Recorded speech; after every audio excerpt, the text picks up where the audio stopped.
Hi, my name is Bob Greenyer, and I'm a volunteer with the Martin Fleischmann Memorial Project. So, welcome this toasty 28th of June 2026 here in Central Europe. Can you not hear me? You cannot hear me? Does no one hear me?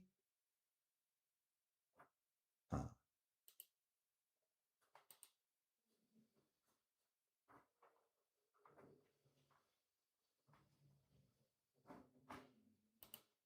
Nothing yet. Okay.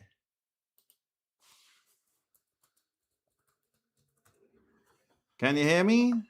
I can see the thing going up and down.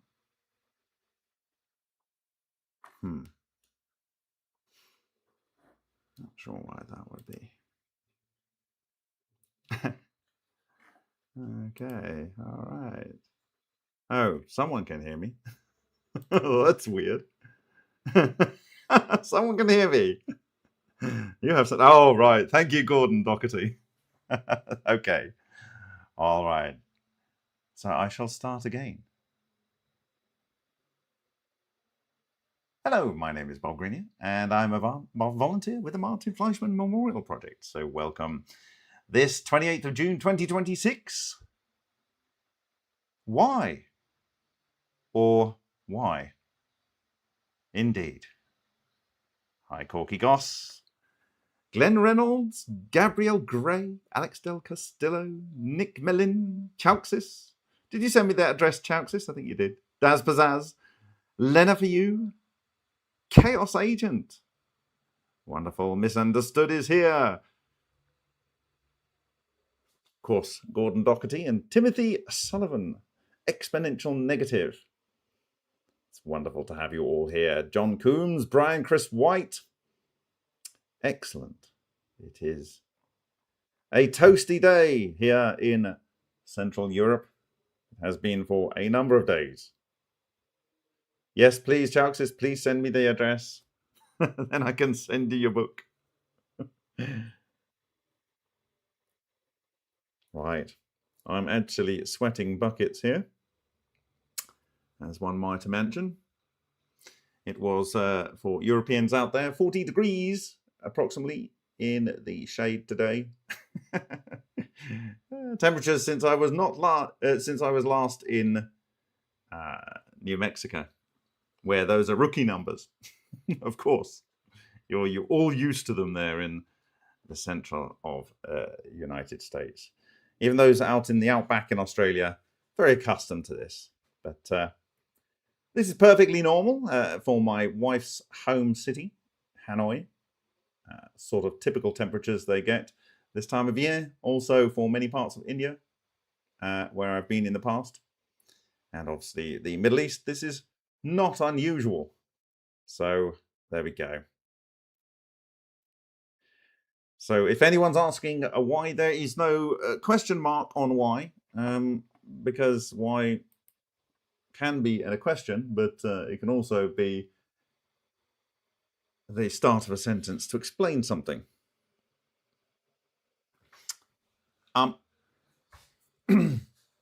lot of people might have asked themselves, as I have done a number of times, why would anyone keep technology from people? And it largely comes down to this: they can't be trusted, is the usual excuse. That's the usual excuse. They'd only blow themselves up. We're much more intelligent. We would blow the right people up.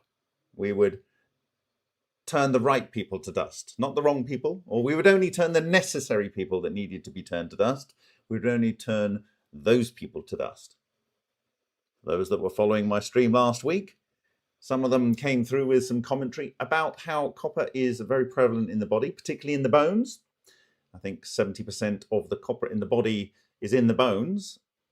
However, by concentration, the actual amount of copper in a particular thing, the liver, kidneys, heart, and brain have very high levels of copper. So if you were to stimulate a process that took on copper in a very serious way, one would imagine what that might do if you chose to. Of course, there's been the whole argument that there was science that was made classified around the early 1950s and into the 60s, and that it has all been kept from us, probably again for our own good. And as we know from the one Hal Puthoff, he will keep those secrets to his grave. And said very clearly in the early 1990s that basically the public does not need to know if we roll out technology based on what he thought was 0-point energy. May well be. But here's the thing. As I have said many times since Stoyan Sargachev, who visited me and stayed with me at my house in 2014, made very clear to me that all energy release comes from a reduction in the distortion of the physical vacuum. That is what Stoyan Sargachev said when he is here with me in this city in 2014. And I have repeated that often, over and over again. Why? Because it's just totally logical. If you gain energy from two Casimir plates, and as they collapse together, you have that net gain or release of energy. Then when you take plasma and you condense it, you have to release useful energy in the form of thermal heat, let's say.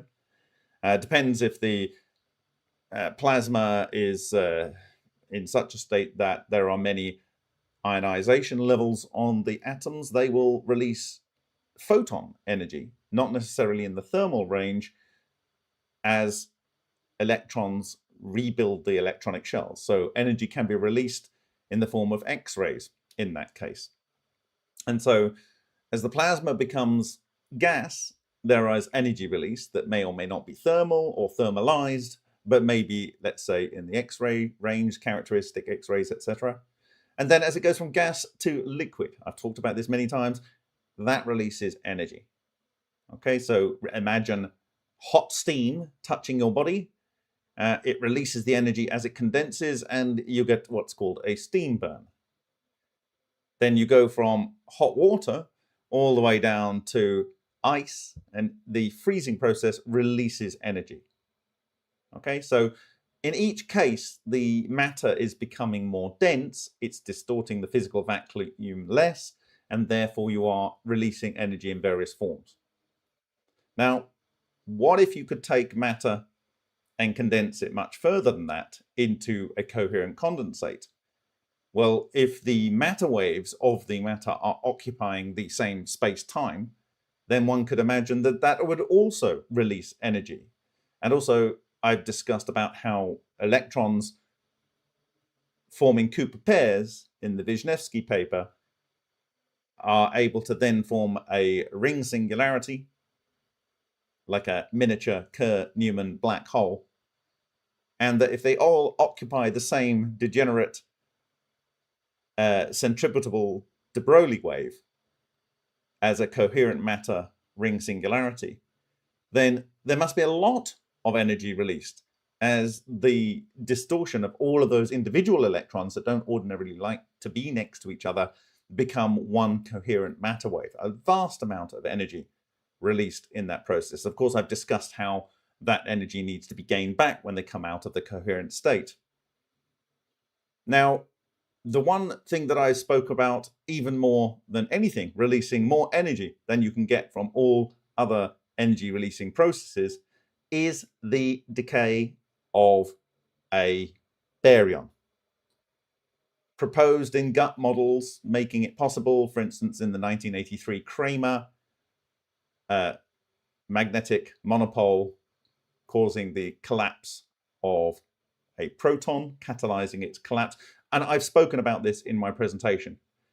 Sometimes I will say, try and imagine yourself inside a proton. And the proton is like, hello, I'm a proton, I'm inside a proton, and it's a different space-time in there. If it was the same space-time, it wouldn't be a proton. The structure of whatever the proton is, it's pushing out all of the electromagnetic waves that would ordinarily fit the space inside that proton. Now, the proton is very small. It's a very small little thing. But when that is decayed to zero volume, all of that energy is released, and that is 938 million electron volts. So what I'm effectively saying is that literally all energy effectively comes from lowering the distortion of the physical vacuum, and therefore it's basically coming from, if you think of it in another way, kind of like the 0 point. So it's kind of a truism. Of course, Hal Puthoff made very clear in the 1990s that we should not be allowed to know this. And I know that for some people out there, the idea that there would be people that have knowledge of transformative technology, but they keep it deliberately from humanity for their own good, is something that's unconscionable. And it should be unconscionable. It should be something that should not be able to be part of our conscious process, that we would deny everyone except a select few a knowledge of a technology that could significantly improve the lot of humanity, reduce the excuses for war, and protect the biosphere. Why would anyone do that? Well, they would argue it's because when you have extreme amounts of energy available to people, that makes it very easy to wage war. But who are the people that are waging war? Who are the people? They tend to be the people with the balance of easy to generate electricity or heat or mobility. The people with the energy are in the position to do the most war. My argument has always been, in the process of being a part of the Martin Fleischmann Memorial Project, has been that if everyone is on the same playing field at the same time and they know that this is possible, then no one has the advantage to consider to wage war. No one has the advantage to consider to wage war. But how would you get into a position where you would think, oh, my precious, I keep it to myself. I keep it to myself because it gives me the advantage. If I need to play that card in the future, I will have that advantage. And for those that do not think it is possible that this could have occurred in the past, they think it couldn't possibly be the case that we citizens had paid through our taxes and through the intellect of our fellow man, who we support through the structure of society, whether they know it or not, they are supported by the fullness of the structure of society.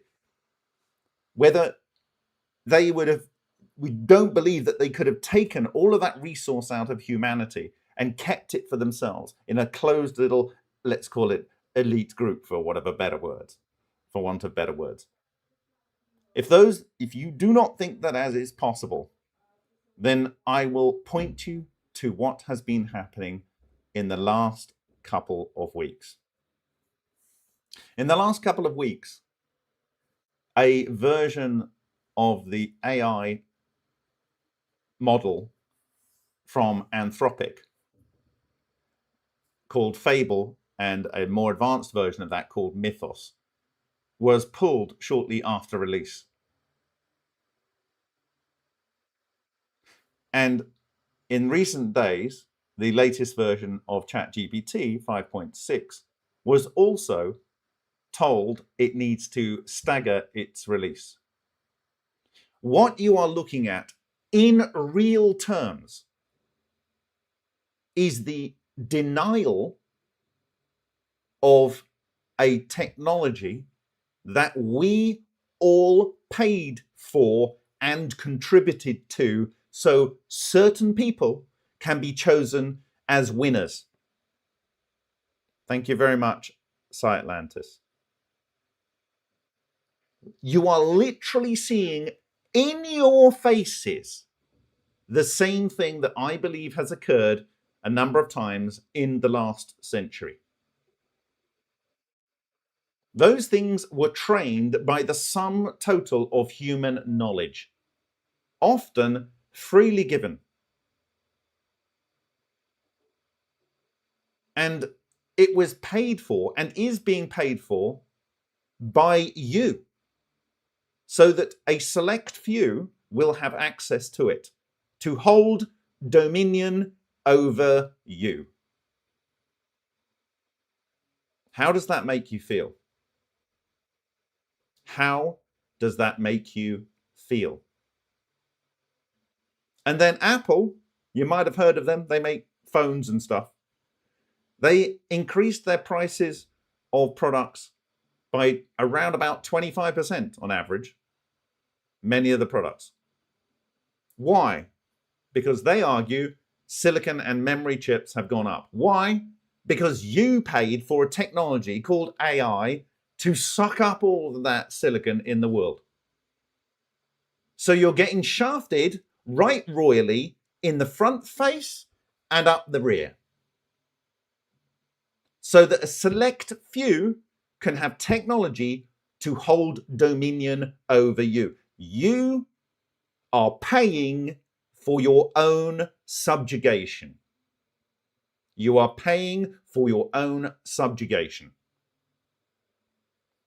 Now, I'd like to look at a brighter side of this. Why would they do it? I've argued in the past that they would necessarily have to have total control over society, total control, in order that they can release some of the technologies that are enabled by things that we have discussed, in my view. That way, they will know what you are using, when you are using it, when you are likely to use it again, in which place you are likely to use it again, whether you deserve to use it, whether your family deserves to use it, whether your society deserves to use it, whether you deserve to use it in a certain place at a certain time on a certain day. Everything. You will be denied or allowed based on whether, I don't know, you vote the right way, or you're compliant enough, you're subservient enough, you do your bit for society according to their priorities, the holders of the technology that will hold dominion over you. This is why they have said in the past, you cannot be trusted with unlimited energy. You cannot be trusted with near instantaneous propulsion. You can't be trusted with those things. No. That's for some other people that can be trusted. Yeah. You cannot be trusted with total understanding. No. You got to be kept in the dark. You got to be kept in the dark. You can't do things that you want to do because they might be better than the things that we think we might want to do with the technology, having sucked up all of your knowledge and used your money to pay for it.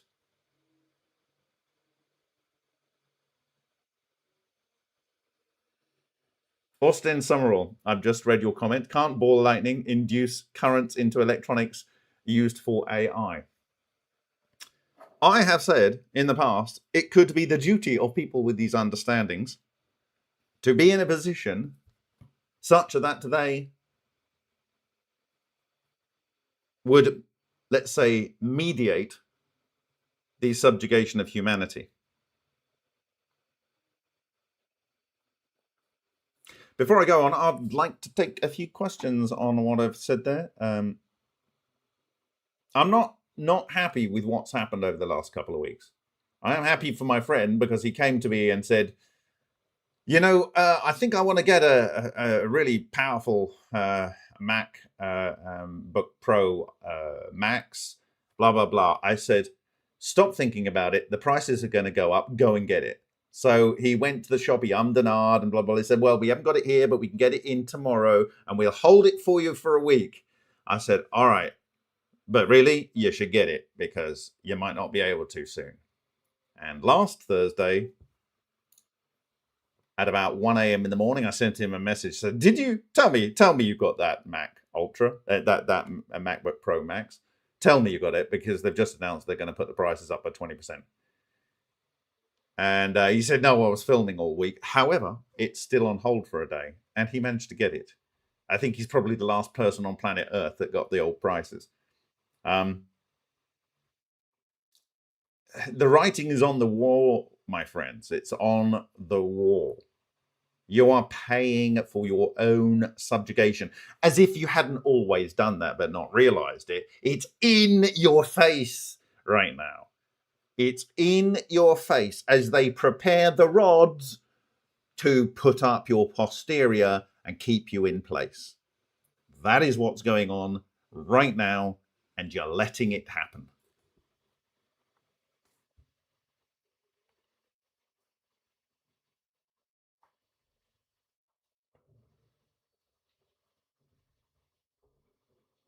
Yeah, bro had an option contract and he definitely exercised it.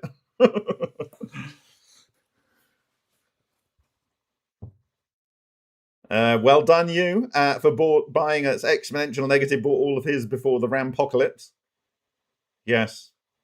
I think those who do video editing, now is the time to start to learn to do archival format quality.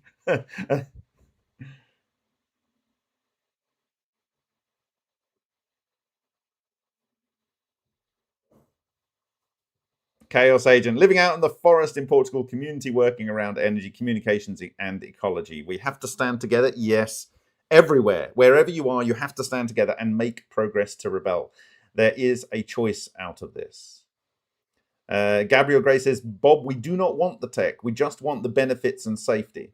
Yeah, well, if you give away your freedom for safety, then is the safety really worth it? I think there was a famous president that once said that, something along those lines.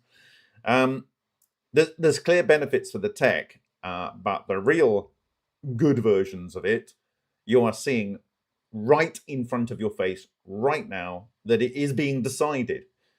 Because this has happened to two frontier models, that they have asked them to retract them or hold back their release.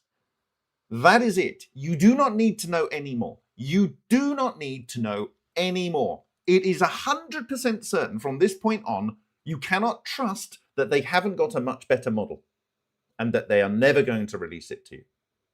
100% certainly. 100% certainly, you know that they will not give you technology moving forward.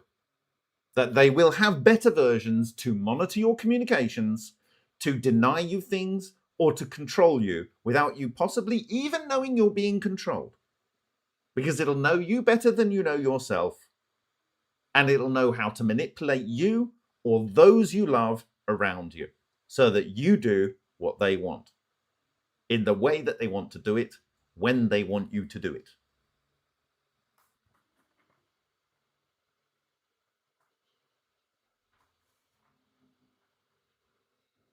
This is like the secret police, the Stasi, but dialed up to infinity. Total panopticon control. Total panopticon control. They will get you to wear the cameras so you can not even know you're censoring the other people around you. The cars themselves will be recording everyone's movements as they drive around the road. That is not just to say that you won't be tracked by your device, by a satellite in the sky. And you say, well, I won't have a phone. Well, okay, if you don't want to buy or sell anything.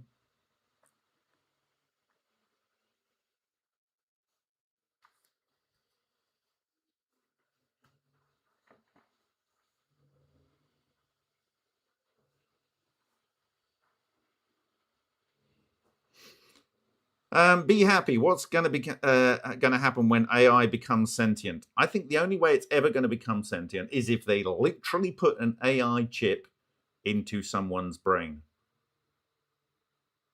That's it. If you think the idea of a brain, and I've said this before, I've sung it before, a silicon chip inside her head is switched to overload. You will be needing to have a chip put in your brain to take part in society. It will be like a vaccine that you can't say no to. First, it'll be a choice. It'll be an option. Then it'll be a requirement to attend school. Then it will be done after you are born, during this normal post-birth process. And then if you're not the right person, or you don't vote the right way, or you're not thinking the right thoughts, then they'll just switch you off. They'll just switch you off.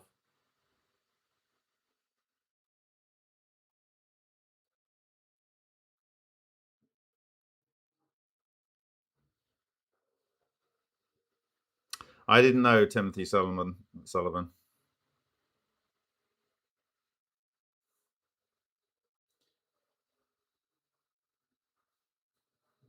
The Attack Titan says people who think that AI can become sentient don't understand the true nature of consciousness. No, but like I say, AI does not need to become conscious. It just needs to interface with consciousness.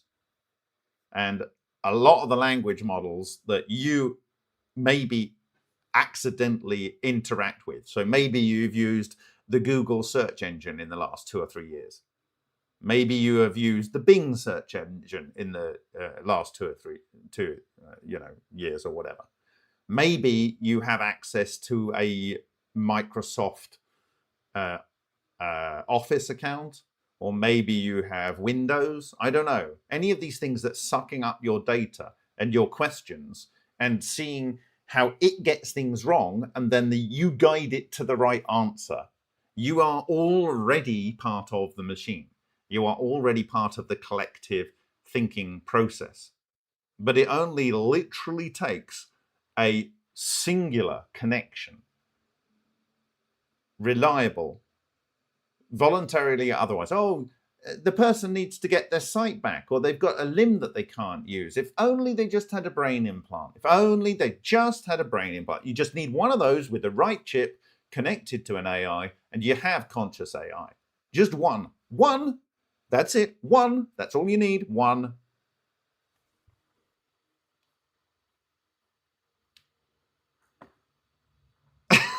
Quantum Kid says, in their defense, we were supposed to be dead by now. Yeah, because we were all meant to die from the flooding of the earth. I don't know, whenever it was, Al Gore said 2012 or something. And then we were all meant to die because of X, Y, and Z.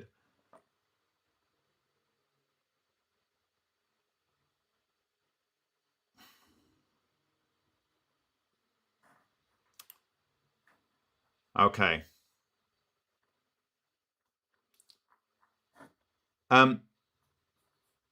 The reason I work as hard as I do to try and get out the understanding that I think I have managed to acquire, and that has been a collective effort, has come from all of you guys finding documents, looking at things, sending them to me doing the best job I can of synthesizing them.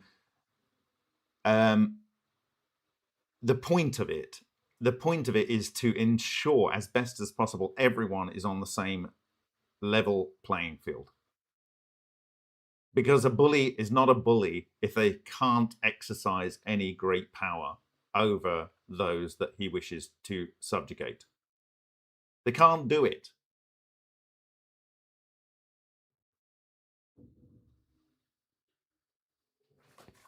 So, I'm going to give you some updates.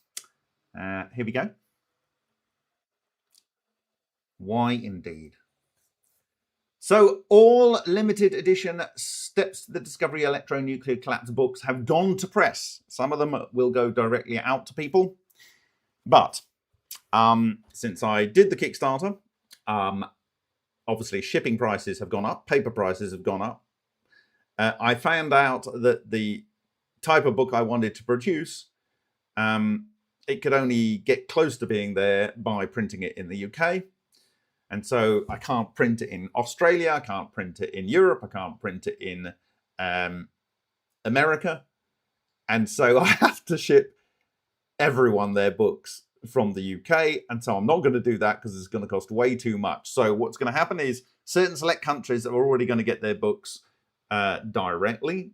And then I'm going to physically go and get the books, and I'm going to either hand give, if people can come and meet me in Europe as I drive back. And then I will take the books for America and Canada to America. That will save about $1,500 in shipping costs, and also ensure that you actually get them. And for those people that come to the Tesla Tech Conference or to ICCF, I will hand you your book there. And for those that can meet me on my route, which is sort of, hopefully, I mean, right now I don't even have the money to pay for my own flight to Tesla Tech, so I'm trying to work on that.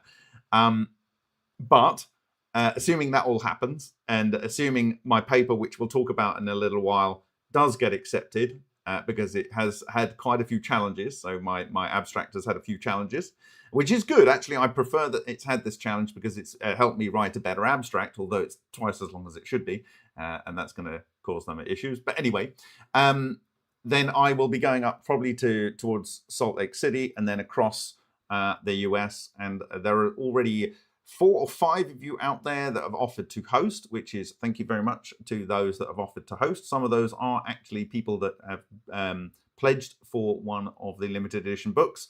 And so I will be able to hand those books to you in person. And so they have gone to press. So what I'm trying to do is get these out relatively in short order, because I do want to launch a new Kickstarter.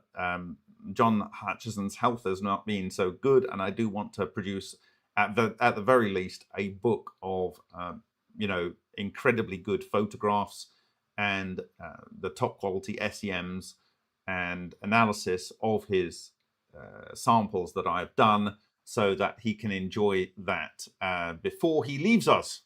That is my aim.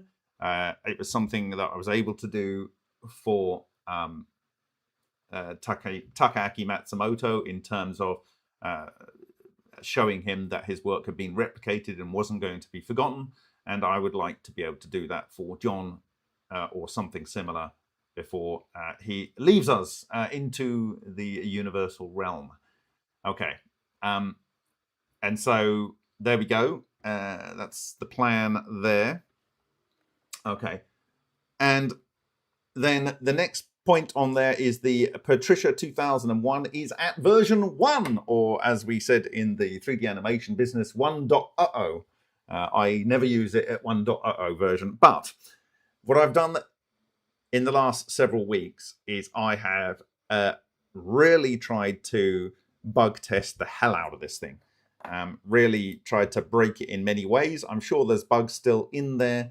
And the reason I'm calling it 1.0 is version 1 now is I actually can't think of another thing that I need to have in there for the way that I like to talk and or would like to have been able to talk and share SEMs in the past.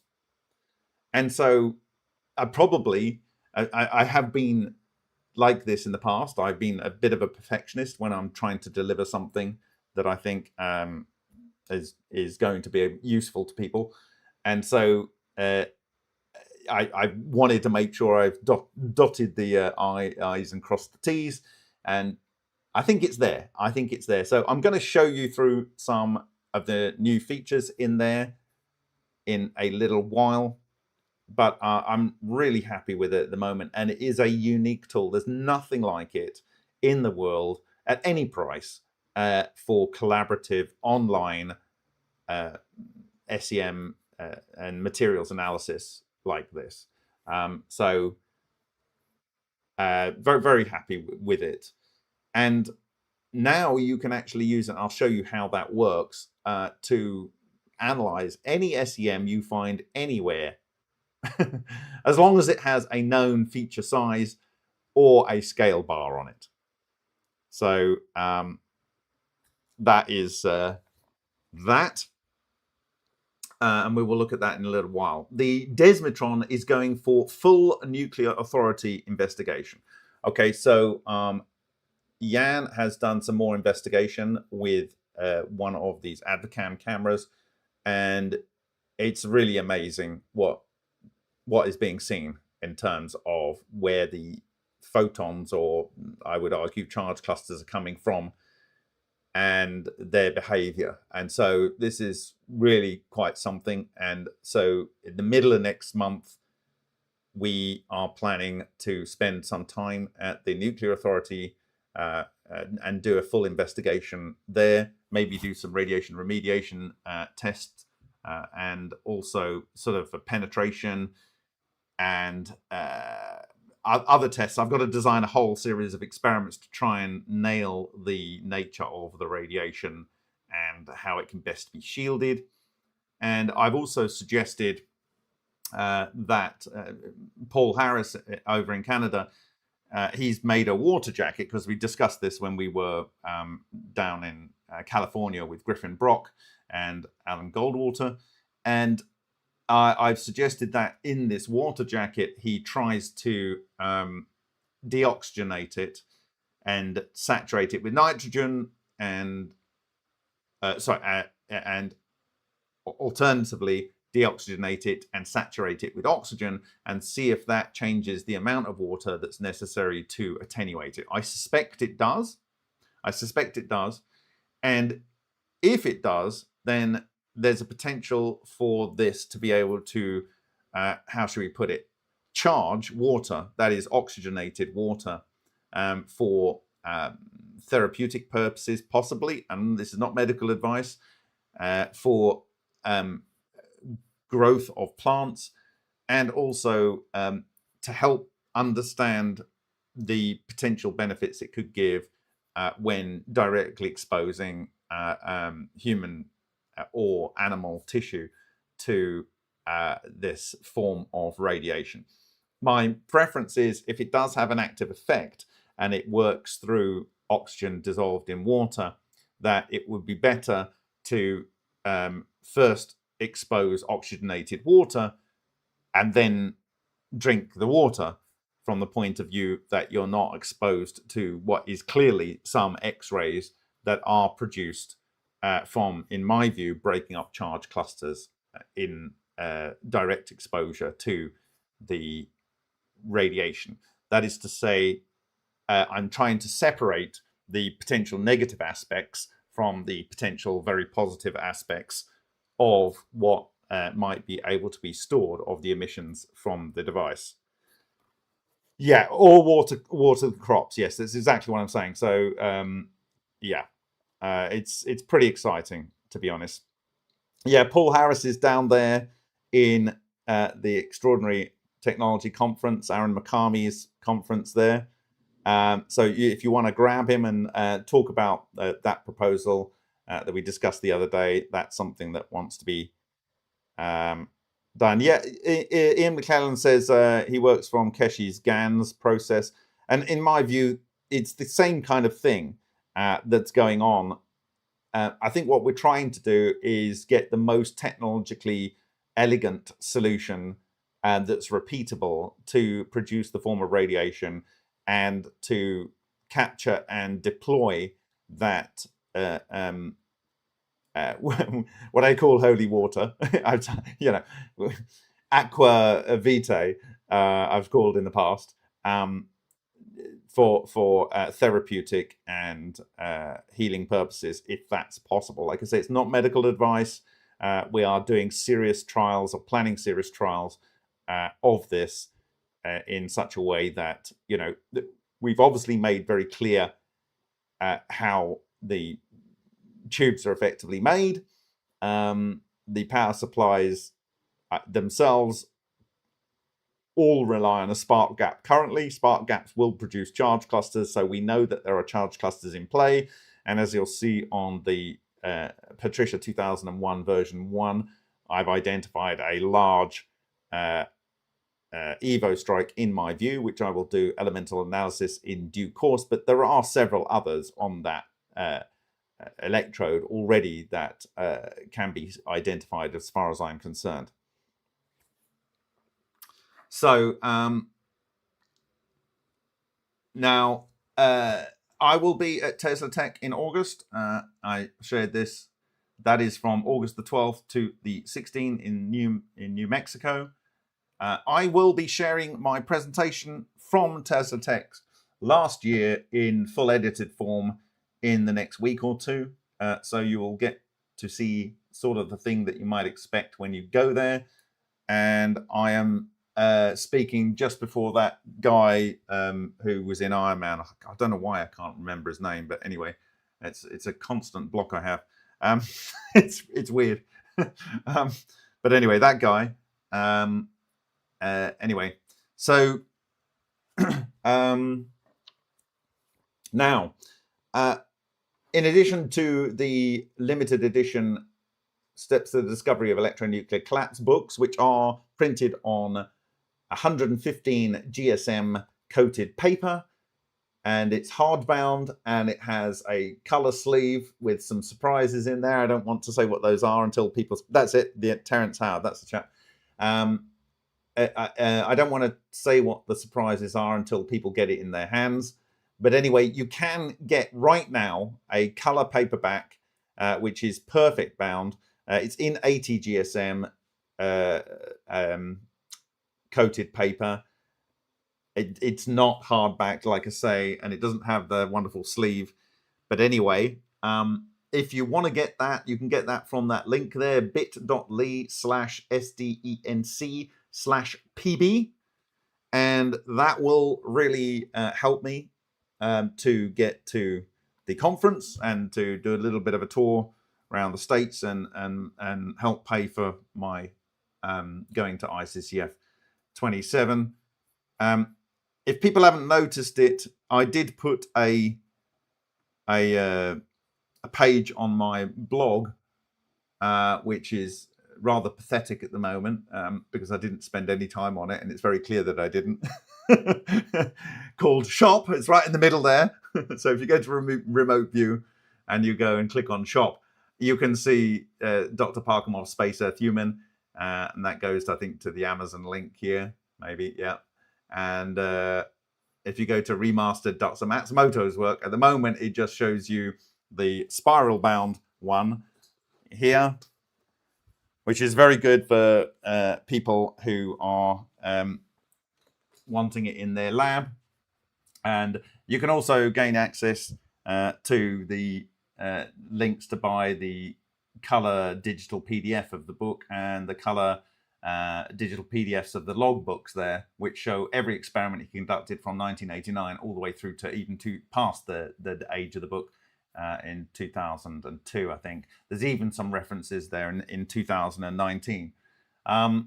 So I will add to this the Perfect Bound book, which is currently available on the Great British Bookshop, but it can be printed in Australia and it can be printed in America.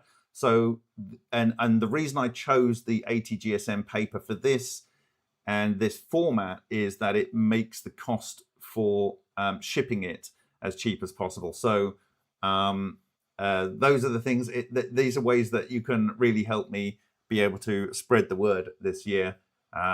Buy one for yourself, buy one for a friend. That would be great. If you haven't got any money, then just tell others that it would help me and to help other people. That's what I'd like to do. Okay, so that's it. That's all the marketing tips for today. I'm not very good with that. Okay, so the next thing on the list is Eagerly Energy Amplifier. Now, as I told you last week, Mats Danielsson had sent me some samples, which I hope to look at in the second week of July from his reactors, both control and run electrodes. And this is interesting because after I shared that last week, Dr. George Eagerly wrote to me and said that they are trying to secure and are reasonably likely to get EU funding for a research program on his energy amplifier. And he has asked me if I would be willing to do analysis for that. And he's happy for me to do the analysis of those devices, which are proprietary, because I've told Engate I will not sign any NDAs. They've even publicly said that's a bit of a problem for them, and that's my rules. I don't sign NDAs. However, the analysis of the electrodes are not actually showing anything that is proprietary. so for me to be able to do that analysis would allow me to share my understanding of the process without compromising anything that they want to hold secret. So if that comes about, that would be great. But it does appear that the first samples of anything similar that I will be looking at is those of Mats Danielsson. And so it's almost like we'll get to see what the replication does before we see what the actual device does, which I think is quite awesome, to be honest. And then the last thing on my list here is ICCF 27. And I will go through my current version of the abstract, which essentially has tied me up most of today, because I actually wanted to do the project's accounts, but I got this email back from Demeter, who is running the conference, and he says, well, you know, what you sent me we can't accept, but I spent about a day replying to him with a response that I read you last week. He said, well, this is the basis of something we probably could accept. And so I've now spent best part of the energy of today doing a remastering of that paper abstract. Before I go there, I just want to share my friend Ryan Hopkins is also there at ESTC, and he is sharing his understanding or that he and his technology that he is building using fractal toroidal moments with his company that he is calling Arcane Magnetics LLC. So here he is. Ryan, you might have seen him on the videos where I was up in Canada talking about the Tesla's generator. And so this is really cool. And what you can see here is a whole series of torus-like objects on a kind of aluminium extrusion here with some nice 3D printed cases. What is in those is a 1, 2, 3 order Tor structure in the limit of the windings, as much as he could get within the format of the 3D printed holders. And he is creating a accelerator type thing here. We've got exponential negative. I don't know if that's you, Ryan, or it's one of his colleagues there. Ryan is listening. Wonderful, Ryan. So anyway, I hope you don't mind me sharing these images. I thought since you are sharing this at the conference there, at Aaron McCarmy's ESTC, Extraordinary Science Technology Conference, that you wouldn't mind me sharing these images. So he's got a little miniature coil solenoid thing down here. He's got one of the little internal coils here, and then he's got this rack on the table here. So that's really rather wonderful, and I'm very interested to see how he does with this in time. And of course, this speaks to the paper, and this segues nicely into the redraft of the abstract I've done for the paper for ICCF 27. And reading through the 82, I see again when he's doing his recursive Maxwell equations. I might have lost you there. I don't know. Maybe there was a pause, but reading through again the paper by Nevesky in the Electricity Journal from 1992, 1993, I think it was. It becomes clear that when you do a 2-order coil, then they can be the same if you do reflection or symmetry as each other. But when you get to a 3rd order coil, there are 4 variants of that, and 2 of them cannot be the same, however many times you try to rotate them or mirror them. They are effectively chiral. And so this is where, with a wheel within a wheel within a wheel, you can end up with a yin and a yang.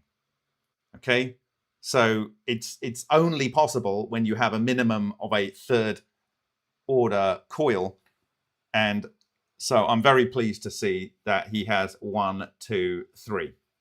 Okay. Now, I haven't done the thinking since looking at this image earlier today, whether he's got left or right chirality.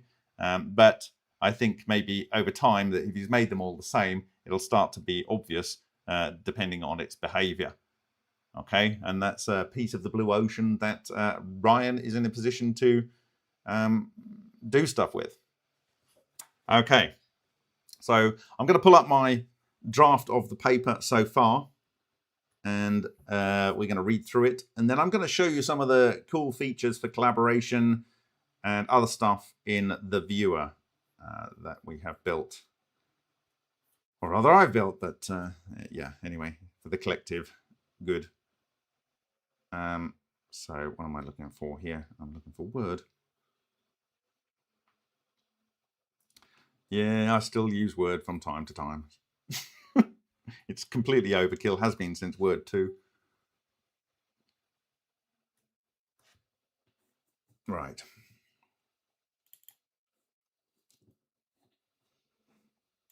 Okay. And why? Okay. There we go.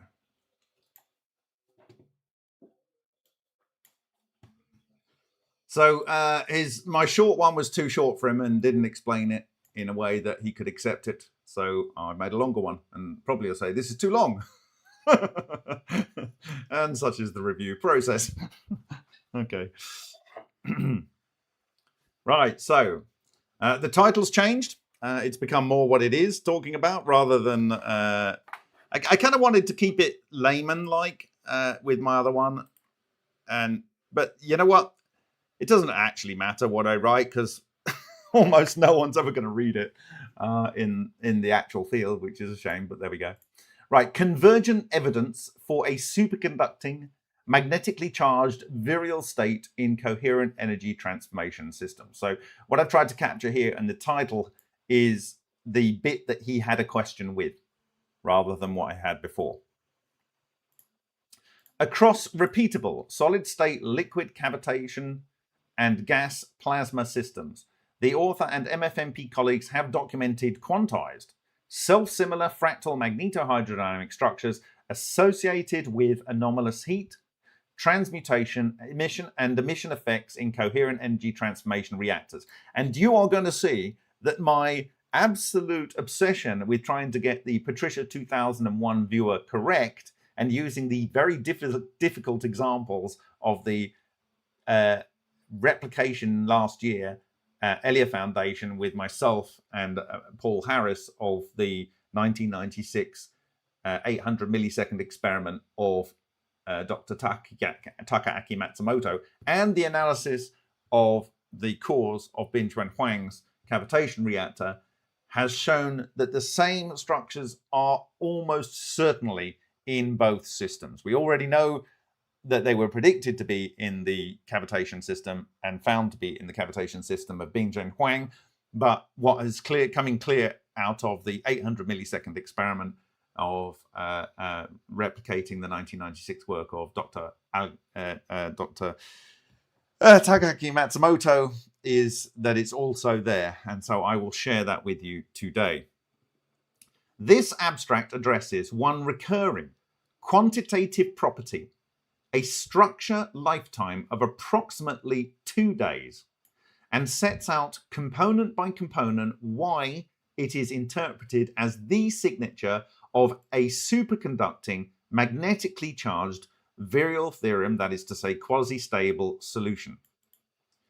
The claim rests on convergence. The 2-day timescale recurs across independent groups using unrelated instrumented diagnostics.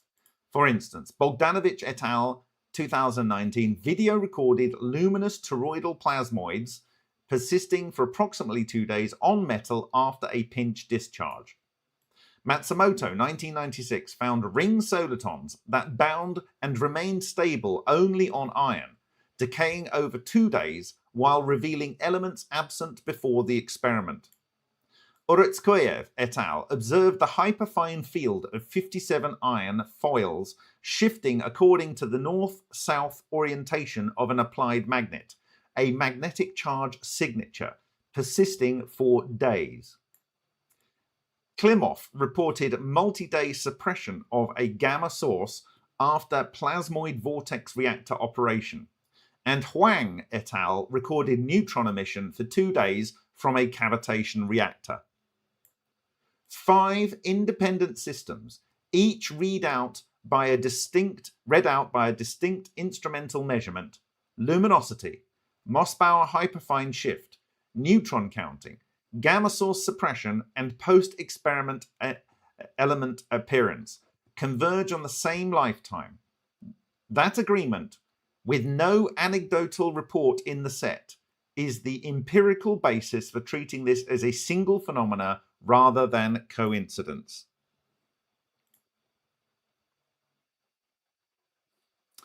Each adjective in my claimed phrase here is independently supported. Virial quasi-stable state. So this is the first adjective here. Let's make that bold. The structures neither explode nor collapse for this period of time when they are of sufficient organization, consistent with a virial theorem balance between particle kinetic energy and electromagnetic potential energy. The relevant geometry has independent support in the published literature. In electromagnetism, which is, should be a capital E, in electromagnetism, that's the principal journal in Russia for 100 years. In electromagnetism, Nevesky 1993, by classical Maxwellian low-frequency analysis, derived the field of a hierarchy of nested toroidal current structures: dipole, ring, torus, supertorus, and showed that each order is generated from the previous as a self-similar, that is, in my words, fractal recursion. In condensed matter, Thorner et al. 2014 grew barium titanate oxide nanotori, and by first principles effective Hamiltonian simulation showed that a nanostructure bearing a hypertoroidal moment, the curl of its toroidization field, itself the curl of polarization, i.e. the same nested toroidal of toroidal order forms distinct quasi-stable phases selected by aspect ratio and supports 2 enantiomeric mirror image stable states interswitchable without altering the underlying toroidal moment. Independently, Freiberger 2009 reached the same nested toroidal topologically charged geometry from a symmetrized magnetic charge-bearing formulation of Maxwell equations, and derived its quasi-stability explicitly as a virial theorem energy minimum. That 3 distinct formalisms, classical electromagnetic, ferroelectric, and magnetoelectric, converge on the same chiral nested toroidal order, admitting paired mirror image variants structurally analogous to the proposed topological north, yang, and topological south, yin states, strengthens the case that the geometry is real rather than an artifact of any one model. It's real, we see it, it was predicted, and it's real. On this basis, the author predicted on 28th of September 2022 in Assisi that specific fractal toroidal moment bearing clusters would realize the virial solution. The structure was reached independently from witness marks and video. Only afterwards did the author find that the same nested toroidal electromagnetic phantom had been described decades earlier in the Russian literature, popularized by Zverblis 1995 and given a field theoretical treatment by Nevesky, an independent arrival at the same geometry. The predicted quasi-stable structures and their self-similar subcomponents were subsequently identified by SEM in the cores of Binger and Huang's cavitation reactors and in MFMP replications of Matsumoto's experiments. Magnetic charge, again, should be in bold. Urutskiyev's orientation-dependent iron 57 result is direct in-system evidence. Shoulders characterized his exotic vacuum objects, equated with microball lightning, as oscillating magnetic monopoles, and topological Dirac monopoles have been independently created and observed in Spiner-Bose-Einstein condensates by the Aalto group, that's Aalto University. I should probably put that in there. Establishing that such objects arise naturally in coherent matter.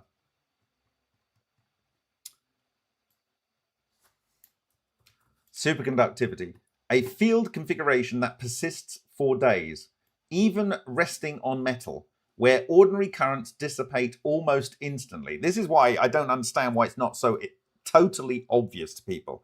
The fact that Bogdanovich was able to create these long-lived plasmoids, was able to video them glowing on metal 2 days after the experiment was over, it cannot possibly be anything other than superconductivity.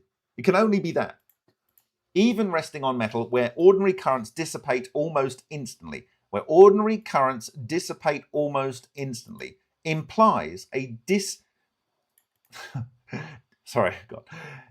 implies a dissipation-less, self-sustaining state. This is my point. It implies it's just not falling apart. It's maintaining itself. It's self-sustaining. This, in my view, is the basis for all self-sustaining processes in low-energy nuclear reactions, formerly called cold fusion, which I call coherent energy transformations. The most direct evidence comes from a superconducting system. Freiberger, 2009. Yeah, now you're all thinking I was going to say Bogdanovich, but actually the most direct evidence comes from Freiberger. The most direct evidence comes from a superconducting system, Freiberger, 2009, in a US Department of Energy funded SLAC study. It was modeled the luminous objects observed inside superconducting niobium RF cavities as nested toroidal magnetically charged structures. Boom! Exactly my point. That paper is very, very important. Invoking Cooper pair condensation, that's literally what he says, and Meissner effect, which he says, and showed that a virial theorem balance, he literally refers to virial theorem balance study, stabilizes the structure against Coulomb expansion. That is to say, the electrons don't get forced apart because they are in Cooper pair condensation. And they balance their kinetic energy with their electromagnetic force that would pull them apart. Dijkhuis in 1980 had earlier modeled ball lightning as aligned plasma vortices behaving as macro bosons, and so a Cooper pair condensation would be a macro boson. Plasma vortices, of course, it's the same thing, with superconducting properties. Cooper pair formation in the field of a monopole has been invoked for the same effect, and this is what has been the argument of Bogdanovich for the formation of the monopoles that he observed. The multi-day persistence is itself the strongest in-system indicator. The magnetic charge density provides a mechanism for the structure to capture electrons. So the magnetic charge at the phase singularity is what causes the capture of electrons. It's also what causes their phase synchronization, and the overall fractal magnetohydrodynamic structure is what causes them to be energy and phase synchronized through the Aharonov-Bohm effect. I've been saying it for years. This is how it is. This is what is occurring, and all of the mainstream literature and the major publications from many people like Dubovik and so on support this. But specifically, the phase synchronization and formation of Cooper pairs leading to condensation of electrons in this ring singularity is dealt with by Nevesky, 2008 paper, the Ball Lightning and Cold Nuclear Transmutation conference in Russia in 2008, and re-energizes its core until it falls below a self-feeding threshold.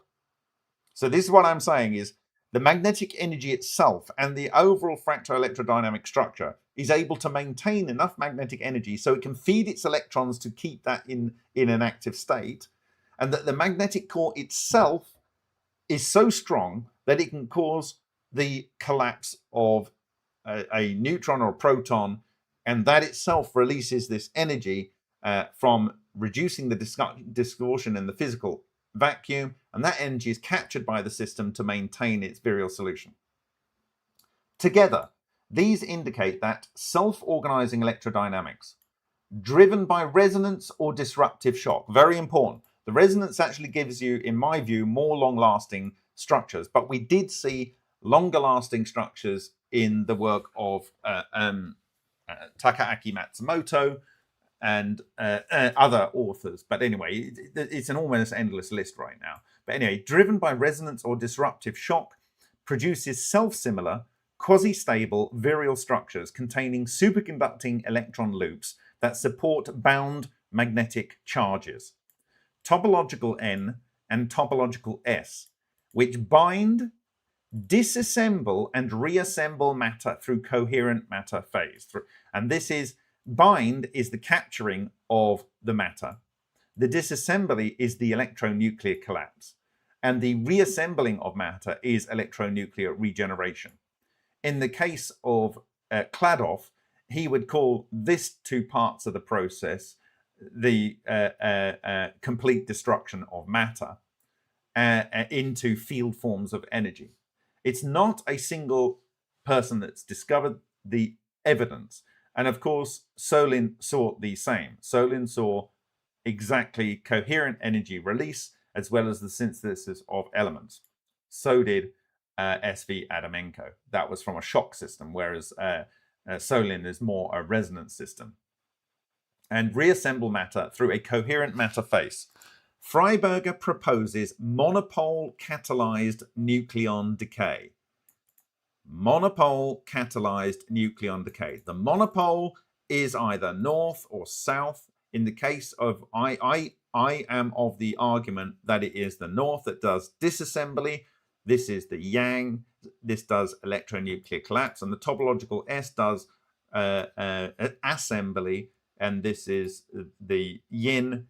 And so the monopole in question, from my point of view, that does matter collapse is the yin. The yang. But of course, as I've shown you, there is often a yin and a yang in one of these structures. So it's the overall winding that's important.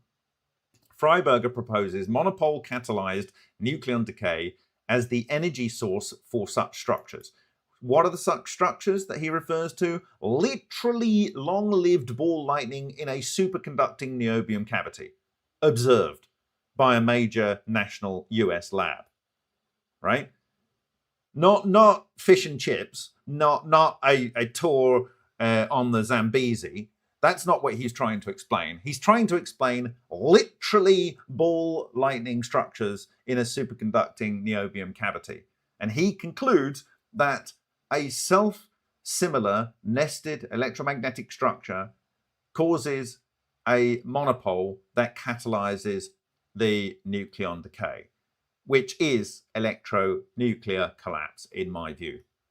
A baryon number violating process that would account for anomalous heat, together with the frequent absence of conventionally expected reaction products and penetrating radiation. The same framework addresses further observations long resistant to explanation. Production of both lighter and heavier elements, because it is lighter is yang and yin working together, and heavier elements is yin and yang working together. So effectively, when you disassemble a baryon, you get a lot of energy to work with. That energy is then used to pull matter apart. And I've discussed how it can pull it apart at the cluster level, the individual nucleon level, and also disassemble nucleons. These then feed into the yin. So sometimes you get lighter elements because the chunks of, say, parts of carbon or parts of oxygen or parts of silicon are falling off a larger atom. And then those chunks can then be fed to the yin, who assembles it on top of the existing atoms that are in the matrix. Or it's disassembling matter completely and feeding raw energy to the yin, who's then adding that on. And the pair work together to, in my view, balance the reactants there. Ultimately, in my view, because I believe these are the source of what leads to the suitable conditions for life. They actually work together to create life, which is the intention of the universe. Active suppression of existing radiation sources. Anomalous particle tracks, because you get coherent matter waves coming out of these. As I said last week, in my view, a small microball lightning is a more small microball lightning. That is a version of a genie. When they get bigger, they can be good or bad, depending on what you want to do with them. And then they can cluster up to a very large size. When you get large structures, they fire out coherent matter traveling waves. The coherent matter traveling waves can actually consist of the microball lightning, but I think they're mostly coherent matter waves, and we've seen these, and these are coming out of the core, and they have, in my view, in them possibly actually decayed baryons into quark gluon plasma. And the quark gluon plasma is coming out, and that basically, nothing can stop that. Nothing at all that is ordinary matter, that is aluminosilicates, which is what most of rock is made from, can stop it. And that is, in my view, the shamir. The shamir. So the ball lightning itself, we have shown in experiments that we have done, and those that have done before us, that at the boundary of a ball lightning, it is able to interact and chew up anything. Okay? But it can also shoot out beams of stuff which can slice anything. And it does it effectively cold. It doesn't do it it's a non-thermal process. In fact, the ball lightning is a thermal process. The flux flow of material that's captured and moved is a non-thermal process. And I believe that what is being described in the building of the Temple of Solomon is a story analog of the finding of this scientific process. That is to say, small ones do X, Y, and Z. Big ones, you have to get the really big ones before it reveals to you the shamir. And the shamir can do chopping up of stuff into very little bits. The ball lightning itself can do it, but it's not fine producing a beam. And the beams enable other types of things. So little ball lightning you can carve, but and if they are already in the metal and you energize them, they become some superconducting structure, and it then becomes magnetically manipulatable and moldable with your hands, and then you discharge it, you lower the saturation and lower its superconducting state, and then it goes back into a solidus form. But the actual carving of stone, which we know, we have seen the coherent matter traveling waves literally chomping through copper in Matsumoto's book and in our work. You will see SEMs from our first successful, but first, not only is it first, but it's also successful, of Matsumoto's 800 millisecond 1996 experiment. And you will see these structures actually plowing through copper, like it doesn't even matter. You see that also in the Binge-Wen-Huang reactor. Again, copper, but you see it in Matsumoto's work. But what we have also seen is in the Lion reactor, it chopping through fused quartz. This is something that was observed by Ken Shoulders. You have also seen it in work, again, a solid state, you would argue, but it's gas and solid, Parkhomov reactor, producing the same kind of tracks in boron nitride, the second hardest stuff known to man. And the first hardest stuff known to man, diamond, in the Lion reactor, spheres chopped out of diamond and tracks chopped out of diamond. Anomalous particle tracks. Magnetization of non-magnetic materials. This was observed in the Hutchison effect. This is observed in the Windhex, the Windhex of Frank Polivka, and so and in other systems, we observed changes in magnetic nature of the Chelani wires, but it was also observed by, as I understand it, Dr. Takaaki Matsumoto long before. Spurious equipment failure. We've had spurious equipment failure. Matsumoto observed spurious equipment failure. Many people, including Tesla, observed spurious equipment failure. And I'm pretty sure in many of those cases, copper would have been involved in that equipment. Reactor component destruction and heat after death. The heat after the death, as I'm arguing now, is because of the superconducting structures that are made. The coherent phase is constrained by mass balance. More matter is recovered than a structure can classically contain. This is what I'm saying is you are able to have more matter in a physical location as coherent matter than as ordinary matter. And you physically see these coming out of these structures.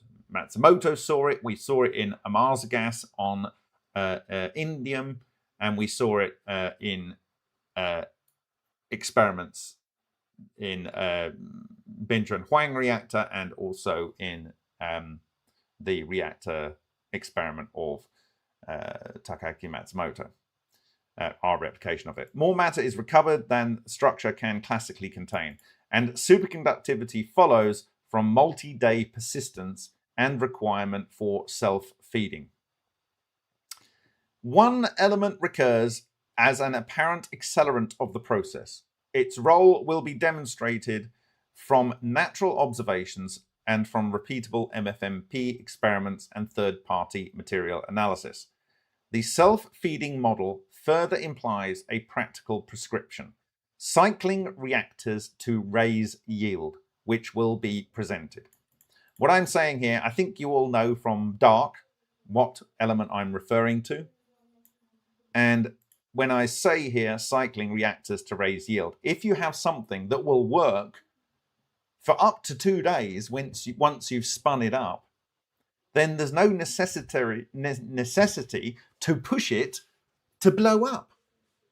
If you keep feeding too much in, it's like, you know, trying to make foie gras and overdoing it feeding the duck. That's probably not my best analogy, I have to say. Probably not my best analogy. But if you kept feeding someone, you know, how about this Mr. Creosote? Is that the one? And he goes, beep, off I'm full. Beep, off I'm full. And it's just the one I've seen mint. And he's like, I'll have the whole menu twice and a bucket, right?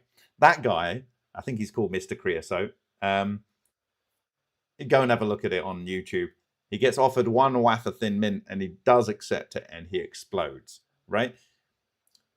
It is not in your interest, in my view, to drive these structures to a point of them either destroying the reactor or producing elements that are so heavy they're going to cause normal natural radioactive decay when they are broken, which is the case of Leclerc and also the case of Kladoff when he recirculated the water. In both cases, it was because they recirculated the water and kept it running for a very long time. And there's no point in blowing these structures up. You want to build them. You want to make and break them, make and break them. Ideally, you want to keep them in that hysteresis loop rather than breaking out of either side of it. You want to kind of like drive it up to a point of where it can do active work all by itself and leave it doing that. Leave it doing that. And then before it dies, put the minimum amount of energy in you need to reset it up to its active state. And that is where I think we are going to achieve the most gains in this process. You work with nature. You work with how it is working. Think of it like a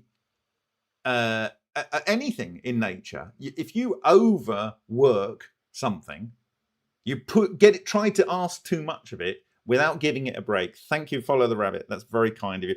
If you ask it to do too much, then it's going to break. You're going to give it a rest to wind down. And then before it like turns into an apathetic, can't be bothered to do anything, and then is totally non-functional because use it or lose it, right? It doesn't work anymore. You give it the energy it needs to spin up and start work again. And you just keep it moving around that hysteresis loop, not dying at the bottom end and not exploding at the other. You want to keep a virial solution of these fractal magnetohydrodynamic structures so that they work within that hysteresis loop. Yeah, is that clear for everyone? So that is my basis of this revised abstract. As you can see, actually, with all of the mainstream papers and patents, or rather, I took out anything that could be challenged, basically. Anything that could be challenged. These are all verifiable mainstream journals, respected, blah, blah, blah. Will it be enough? Maybe. I don't know. Maybe they'll start to get it. I hope so. Okay. Yeah, keep it breathing, Gordon. That's a good way to describe it. It is a breathing thing. It wants to live, and you want to help it live. You want to help it to be productive, and you want to keep it. These things possibly could live forever. Ken Shoulders, they said they can stay dormant in metals indefinitely. Well, you know, if there's nothing disrupting them, then one could understand how that could be the case. You know, they're just sitting there. They're a superfluid, superconducting. If they make their own little home, then what's going to happen? They've used all the energy in their environment. They can't move to themselves without being spun up more.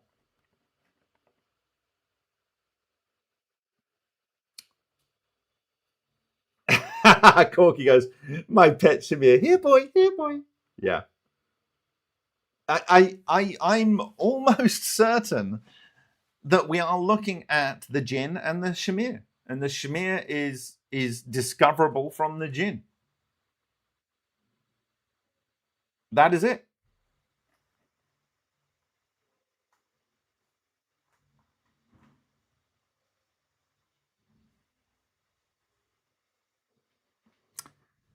Stephen, are you talking to... Oh, no, you're talking to someone else. Okay. I'm going to have a look at your questions before I move on to the things that I've really enjoyed making in the visualization system and the collaborative tool.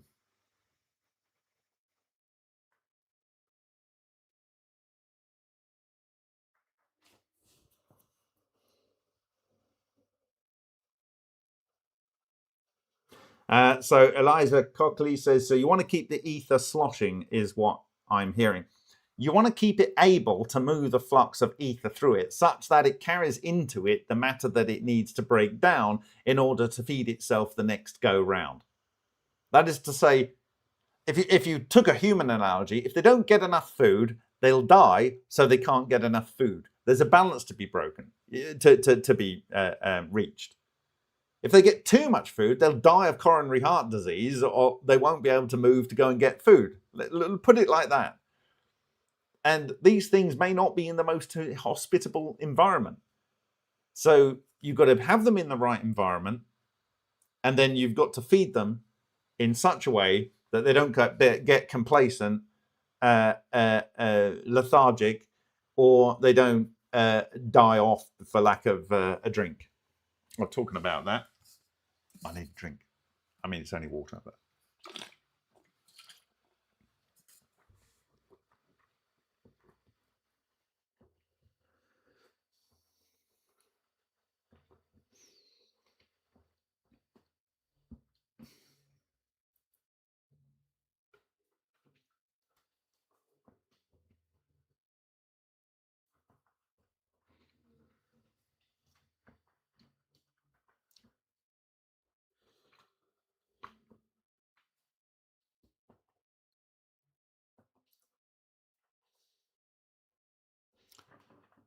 MacGyver says, so how do you propose we can design machines that would won't eventually destroy themselves from producing these structures? The coherence is disrupted by carbon. Carbon in certain phases is fantastically diamagnetic. That is to say, if you get pyrolytic carbon, you can get these sheets and they will float above suitably arranged high-strength magnetic arrays. And so if you have graphite, for instance, that also has layers which it doesn't like to go through. So if you're approaching a piece of diamagnetic carbon and you have a magnetic structure, then it's going to be repelled. And if the structure is charged enough so that it can interact with the carbon, and we do see in our experiments carbon, whether it's synthesized or captured, orbiting around this structure, but not necessarily going into the core so much. And this is one of the reasons I believe much of the carbon is produced, is because of this process. Then as it goes into the carbon, it will disrupt the structure itself. And these are the reasons I suggested when brilliant light power were failing and their reactors and their tungsten or molybdenum electrodes were vaporizing because of heat. I'd never believed that for a minute, because there were copper tubes nearby that were much less effective. Of course, they're copper, and that's diamagnetic, of course. But anyway, and they had these steel chambers, and they were getting this orange, and then the orange was then the material, the liquid metal was penetrating through. I wasn't buying the fact that this was because of its heat. I was buying this, and I was suggesting that it was because of these clusters, and I suggested using boron nitride and carbon, both covalent. But carbon, because of the way it interacts and because it's actually the main product of this process in many circumstances, it then is a barrier. So I think that's the way that I would choose to protect the reactors. Note that in Leonid Oretskyev's accounts of Chernobyl, the graphite RBMK moderator blocks, they were found with islands, and they're ultra pure, and they necessarily have to be. They were found with islands of transmuted material alongside uranium from the core inside the graphite blocks, which means that, yes, the neutral structures with their coherent matter payloads had traveled into the graphite blocks, but they had been stopped in those blocks, at least a proportion of them.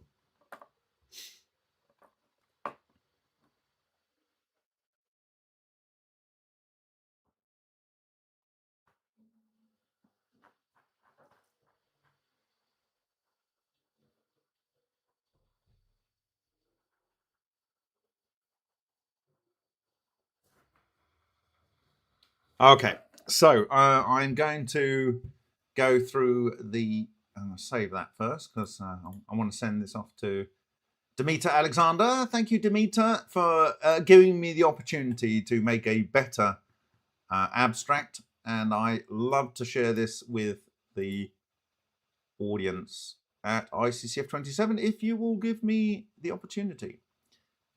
So we'll save that, and I will close Word, and I will bring up the viewer. Woohoo!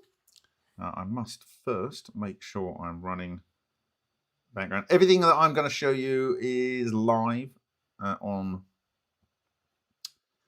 the interwebs at starfire.tech, Patricia-2001. So you can go and play along with me if you've got a second screen. First, I must load it up myself. I must load up a terminal, and I must get the local server running so it doesn't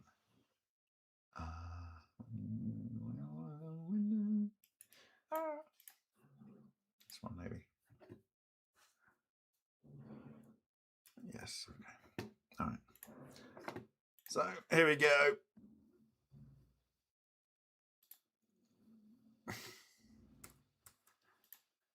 So the first thing which is great for everyone is if they've got any SEMs that they can download from anywhere, they can go straight ahead and do characterization.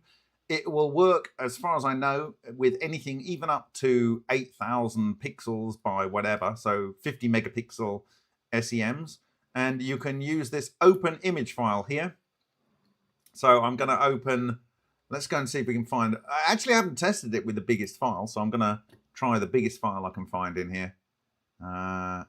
These ones, images 20, there we go. Well, that one, that's the biggest one there, 28.9 megabytes. Is that all right? No, there's one down there. Oh, no, that's not that. Let's see. Okay, so there we have this image here, and it is of the affected steel from Patricia 2001 sample, and it'll pop up with this calibration here. Now, if you've already done a calibration, you'll be able to write, and it'll automatically do this, a matched name document, and then it will be calibrated from that point onwards. But what we can do here is we can actually zoom into our SEM in the background. We can actually make sure we have the scale bar on there. And then we can use the draw line tool, which we can access here. And we can go to this point over here and this point all the way over here. And we can actually ensure that it's correct. And what you're looking for is a drop down, which is where it just comes off the end of the line there. So we just want it just to appear on that end over there. So we've just gone down there, and over here we're going to go and just appear on this side as well. Okay, so we've got it on both sides. So that is basically the length of our calibration line here. And we go use that line, and this is 10 microns. So we type in 10 here. Okay, apply calibration, and then that is that. This is now calibrated. So we can go over here and we can zoom out of this and get it to 10 microns. And then in theory, if we put this line down here, they're both 10 microns. Look at that. Look at that. Look at that. Isn't that cool? Right?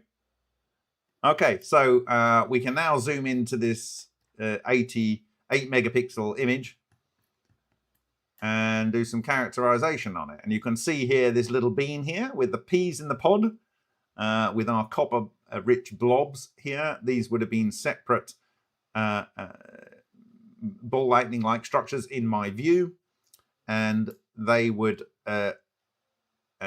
be wetting their non-radiating boundary layers together, just as we saw in the Henk urine sample. So we can go in here and we can use the wand tool here, and there we go. And if we hold down Command, we can add a part of the selection there. And we're not happy with that, so we can then start. Sorry, he says doing it wrong. Okay, I'm going to use the Command tool here to add it in. We can shrink and grow our selection here. There we go. We can smooth it off a little bit like that. We can show the control points here and just adjust a couple of points that are a little off. And then we can make a measurement from that. Okay.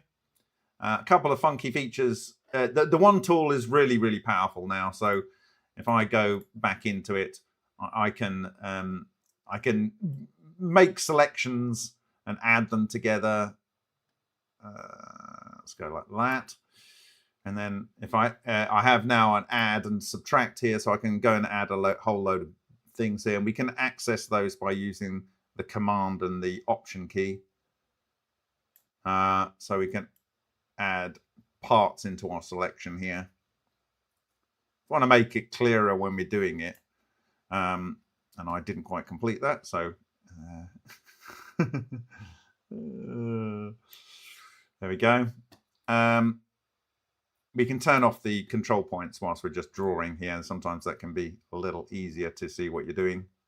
So this is obviously a quite complex channel that was eaten out by this process with the copper blobs there.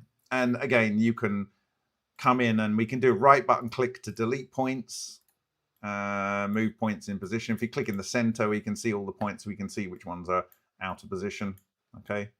So this is really powerful. The polygon tool has been updated so that if you click on it and it's got like 5 points here, if you move it down here, it makes it a regular polygon. You can show the angles there, so on. So if we had a particular shaped hole we wanted to do a measurement from, so Does that look like an octagonal hole here? It's not far off an octagonal hole, is it?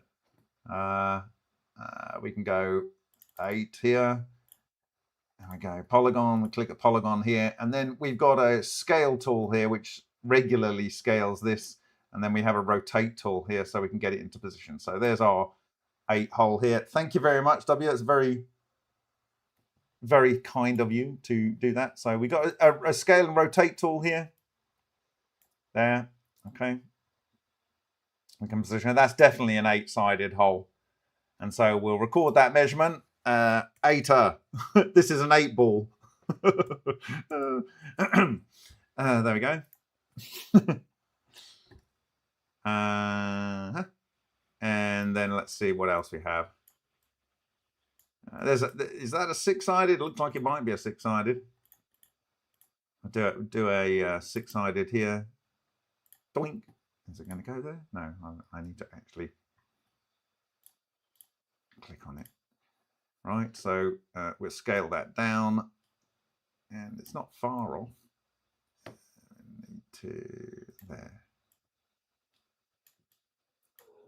Okay, it's a little bit of rotation on it. There we go. Something like that with a bit of scale.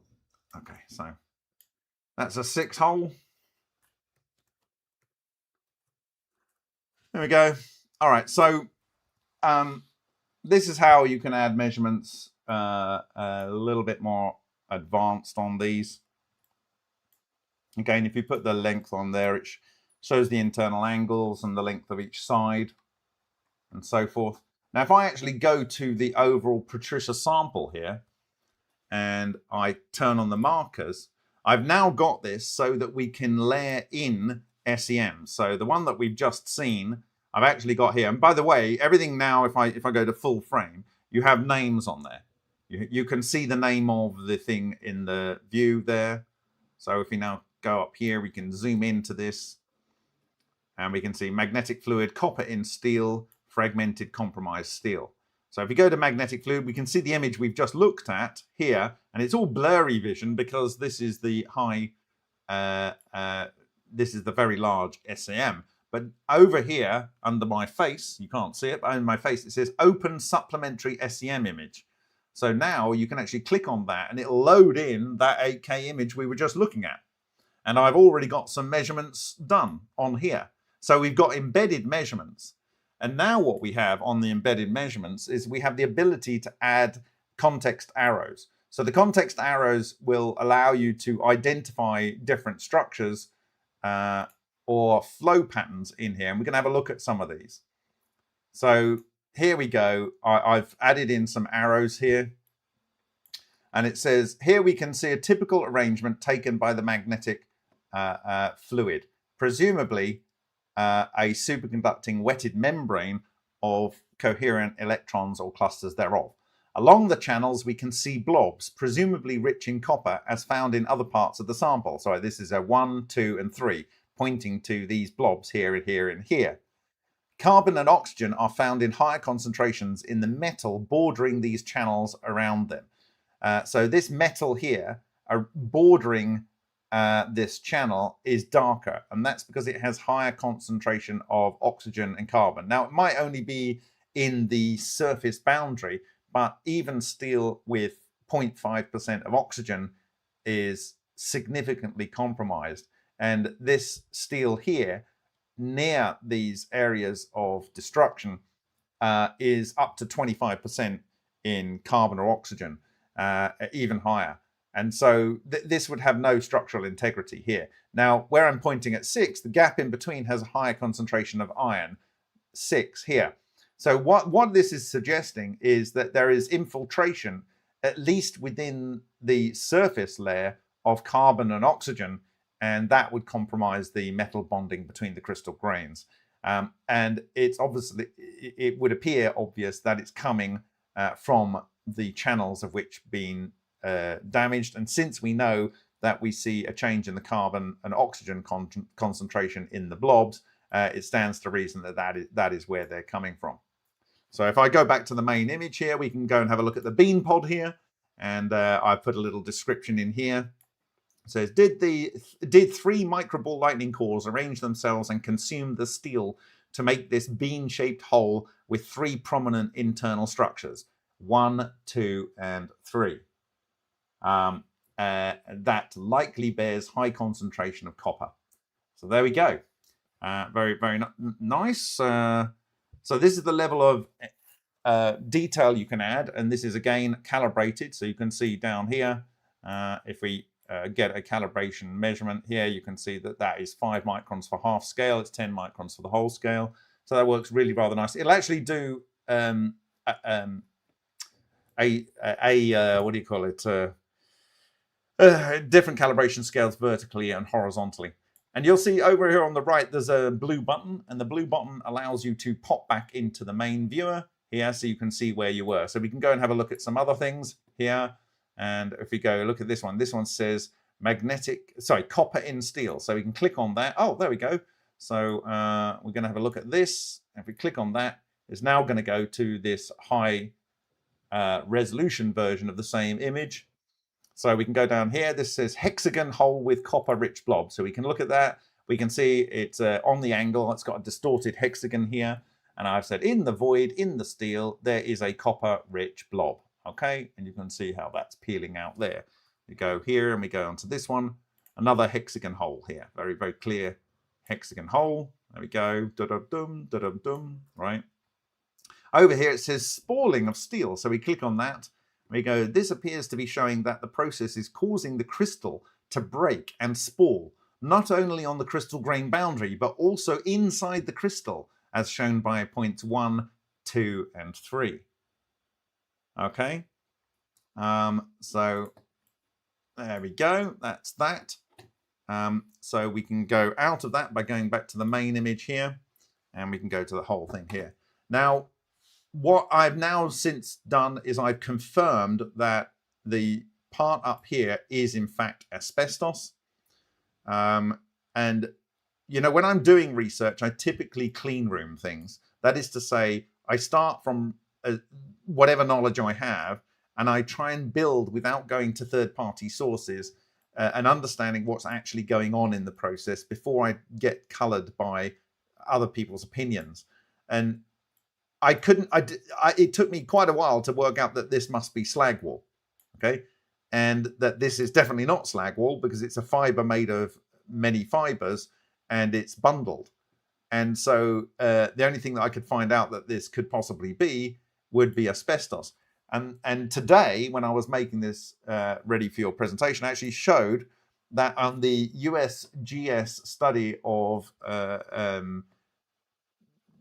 WTC dust, they say here on this, they actually have some arrows pointing to fibers, and they say SEM figure 1, secondary electron SEM image of representative portion of sample 22. The image shows abundant glass fibers with the red arrows. There we go. Look, there we go. And other materials as described above. The round object at the right side of the image is a glass sphere with a composition similar to the fibers. Here we go. Spheres like these are typical components of slag wool, right? Typical components of slag wool. I found this out all for myself. So this sphere here, which in our analysis we can see as clear because I did that, it's what's called a slag shot. So my analysis goes a bit further than that. So it is slag wool shots. And down here, what does this look like? And in fact, there is an image out there from 2001 of 9/11 dust that has been studied that shows a asbestos fiber, absolutely almost looks like the same asbestos fiber in the Patricia 2001 sample. But here is an asbestos fiber, and it's all chrysotile fiber. It's only used chrysotile. And it says here, SEM image of chrysotile bundle center and glass fibers from sample 8. So you can see the difference between the two. And that is what I am saying is this. And you can see the difference here. Contrast that to slag wool fiber examples here. So what we've got is the ability to do extremely detailed analysis and referencing using the tool. And Now, this today I have verified what these things are. In terms of slag wall shots, I can go and show you here what slag wall shots are. You can see them here, slag wall shots. There we go. That's a slag wall shot. So this is a sphere. And what's not clear from the USGS data is if I click to the SEM, you can see it's glass. You can see it's glass. There we go. This is exactly what we're looking at here. Okay. So if I was to do an analysis of a very large electrode, for instance, from Brock, I have a new feature here which allows me to or anyone to distribute the amount of work that needs to be done to analyze a particular sample. So again, on this one, we can now see the color here. And if we actually bring up the table here, we actually have two types of overlays. We have color and relief now. So I can actually swipe on the relief here. Take my mugshot off.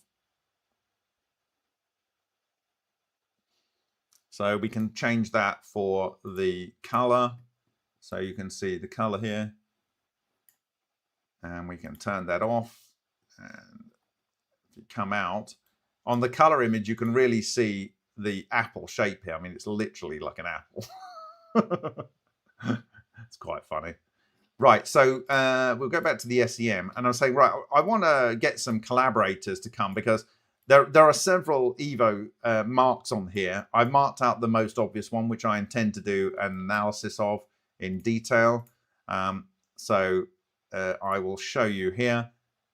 If you go to the histogram here, you can colorize it so you can see the flow paths of the various components here. So we can add another range here and we move that over there so we can increase the contrast and that. So you can see, if I actually move this out of the way, you can see this is the normal brushed aluminium look. It's straight lines moving about 45 degrees across the screen.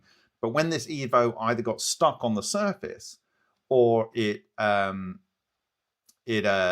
passed through it, it produced this pinching of the aluminium. And that shows, in my view, the intensity of the superconducting nature at the boundary.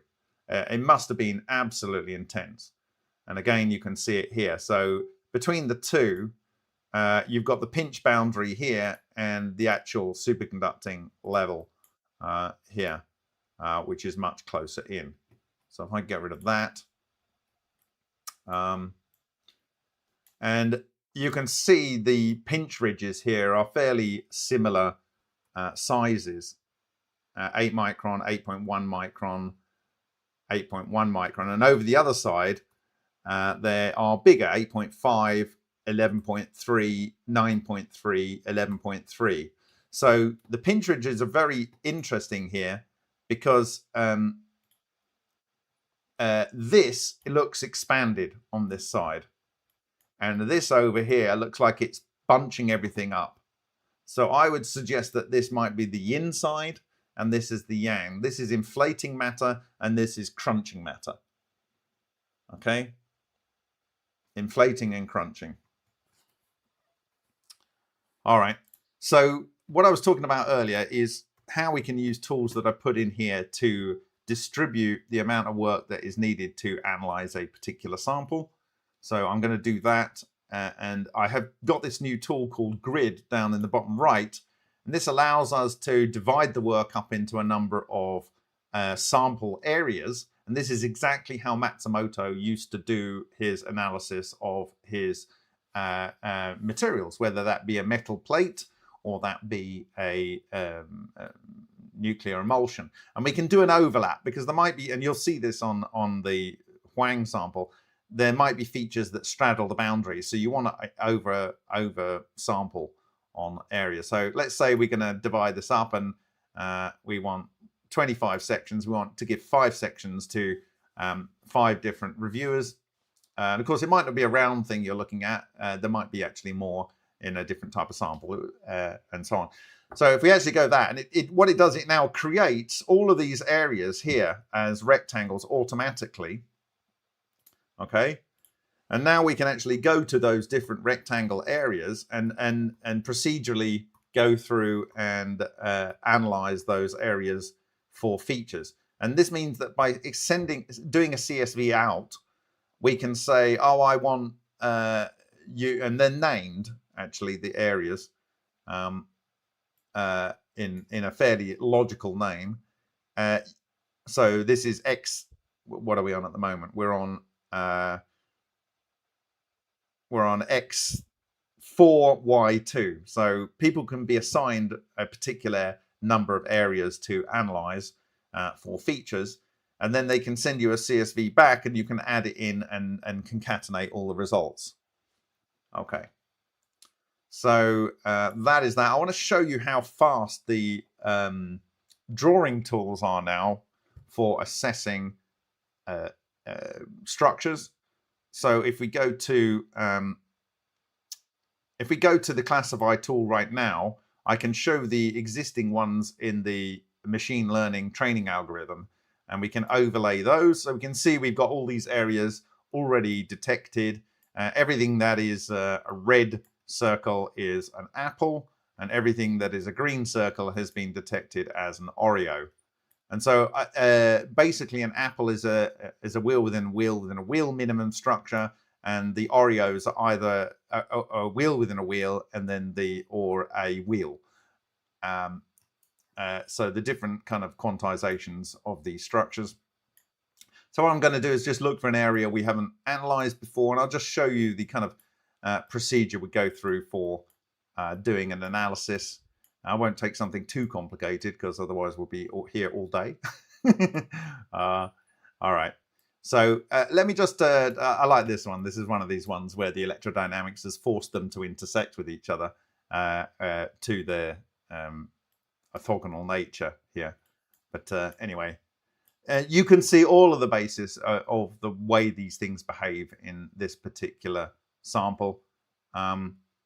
And so, yeah, if I was to use the distributed tool here, you know, it's much more logical to set out a series of grids for people to collaborate on here. But I'll turn that off for now, and we'll go back to where we were. Where were we? Over here. And we'll analyze these two. So it's pretty simple. What I have here is extremely difficult to characterize samples. Often when you see these tools used for SEMs, these tools that people pay thousands of years to rent, thousands of dollars a year to rent, then they're not often working with as complicated materials as this. So that's made my life a little bit hard. But anyway, that as it may. What I'm going to do is I'm effectively looking for dark features, and I'm only going to analyze things within a particular boundary. So I'm going to draw this boundary here because I want to see what these four structures are, or whether they fall into the categorizations we've named. And so we don't need that up. When we click on the count particles, it's automatically going to hide that. And then we're going to turn on region of interest. We've defined the region of interest by this one selection here. So we turn on region of interest. I've got rid of the bridge tool because you'll see I've got these linking tools that are much more effective now. And so you can now set a minimum area. So I'm going to dial that down a bit. So it's going to pick up smaller structures. And then the max area here, I don't need that because I want to analyze everything here. And I will leave it on those default settings and hit analyze, and it's found two structures. In fact, it's found one, and it's blurred them together. It's because I've got some of these parameters over sampling, but that's okay because we can use the slice tool now, and we can slice these two sections apart. So it's going to divide it into two, and now we can slice these two sections into two, and this one into two. Okay. So now we have four different structures to analyze. And so we can just quickly paint around here. If you have a tablet, this makes it really easy to use. And what it's doing, it's colorizing it based on area. I've got area here, but I could do the perimeter, the aspect ratio, circularity, eccentricity, and so forth. But I've got it on area here. You can actually make that a lot stronger how it's represented, but we actually want to see the things that we're trying to identify here. So go through here, blah, blah, blah. And then we're going to do the same on here. Now you understand why I didn't choose a really complicated area with lots of things. Not that it can't do it, it's just that we would be here all night, me showing you this demonstration. And so that's that one, those two done. And go on here. Now, like if you accidentally chop off too much right there, you can go into the paint tool and we can paint that bit in. Okay, so you could actually, and it remembers the size of the brushes you're using. So if I want to crank up this brush, because I just actually want to chop off a little bit more, a little bit quicker on this one, which we can do like so. Chop, chop, choppy, slice, slice, slice, slice, slice, slice, slice. It's actually quite therapeutic to do this. Well, that's me. I'm just a bit weird. But right, okay. So we do that, and then go around here. We go around here. I'm going to do this. We're nearly there. We're nearly at the analysis point. Okay. So, in theory, we've got 2 Oreos and 2.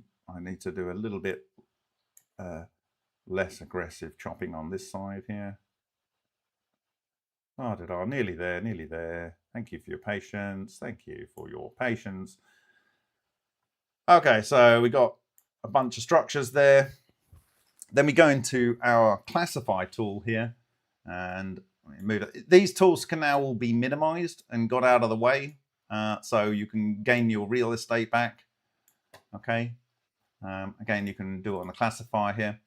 But I'm going to open this out and I'm just going to, we've got 60 Apple ones here and 96 Oreos. And we're going to use the KNN K5 algorithm. And there we go. It is determined that this structure on the right here is an Apple 100%. This one is an Apple 96% because it's a little bit distorted. This is an Oreo 96% and this is an Oreo 100%. So what we can do is we can review those. We can say, yes, that is, yes, that is. And then we can review the Oreos. Yes, that is, that, yes, that is. And it's added those to our training samples. And now I can save those training samples into my, let's just check it's the right one. It's not there. I don't want to put it in there. Otherwise, it will mess up my training for that. This is the DHX2, and it's the AI training JSON here. Save that.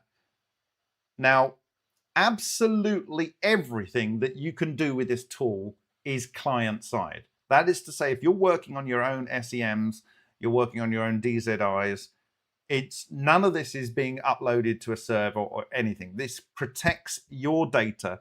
It protects the security of your data, and there's nothing to install. It just instantly runs. So now we have these things characterized. We can turn off the particle analysis and the grayscale, and we can go to the full view, and you can see those down there. We can zoom into that with our rubber band zoom, and we can see them there. And now I can actually see all of the ones, including those, on the overlays. And you can see we have them there. There they are. There they are. There's the ones. And what I've done a lot this week is improve the speed of the overall system in analysis and also in display of the function. So this should work on anyone's computer. I do need to improve the functionality for doing deep analysis on tablets and viewing on phones. Phones really aren't suitable size-wise for doing this work, but tablets are, depending on the size of the tablet, of course. But anyway, that's that. So what else did I want to show you right now? So the next thing is I just want to show you the flow dynamics that I've used with the arrows in the Matsumoto replication. So I actually have, as I said last week, I have a better set of data that I can put in here. So I didn't want to spend too much time characterizing things in here. But first off, I can show you just how fast we've got a lot of analysis points on here anyway. So let's have a look at that. We've got where are they? They're overlays. So we got a whole bunch here. You can see. So in this case, we've got spheres in red what I call smears and fragments. These are broken up structures. So you can see I've done a whole bunch of analysis in different areas, and you can see how well it's identified them all. Okay, but in doing all of this work and building this viewer, I've started to really understand this 800 millisecond experiment of Dr. Takaaki Matsumoto, or rather my replication with Paul Harris at Jan Rek's lab in ELEV Foundation in Prague last year, which some of you were present at. And so let's go and have a look at an area that hasn't had much analysis. Let's say up here. And I want to show you one of the tools that I didn't show you before. So we'll turn the overlays off. We will do a region here. We'll do a region select here. Okay, so we're looking at a whole bunch of smears here, what I call smears. We go to histogram. We'll go to the count particles, minimize that, go over here, and probably dial that back down to about 100. You get a feel for these things after a while. And we'll say region of interest, and so it's only going to look at the things in that region of interest. And you can see it's highlighted them in red. Now, a smear, and I'll show you why in a minute, a smear has two components. And I'll show you why in a moment. And this one's the whole smear, this one's the whole smear, this one's the whole smear. But this one, the two parts of the smear have separated themselves. And so they're here. Now I can use the join tool here because I know these two are the same. I can join those two together and those two together.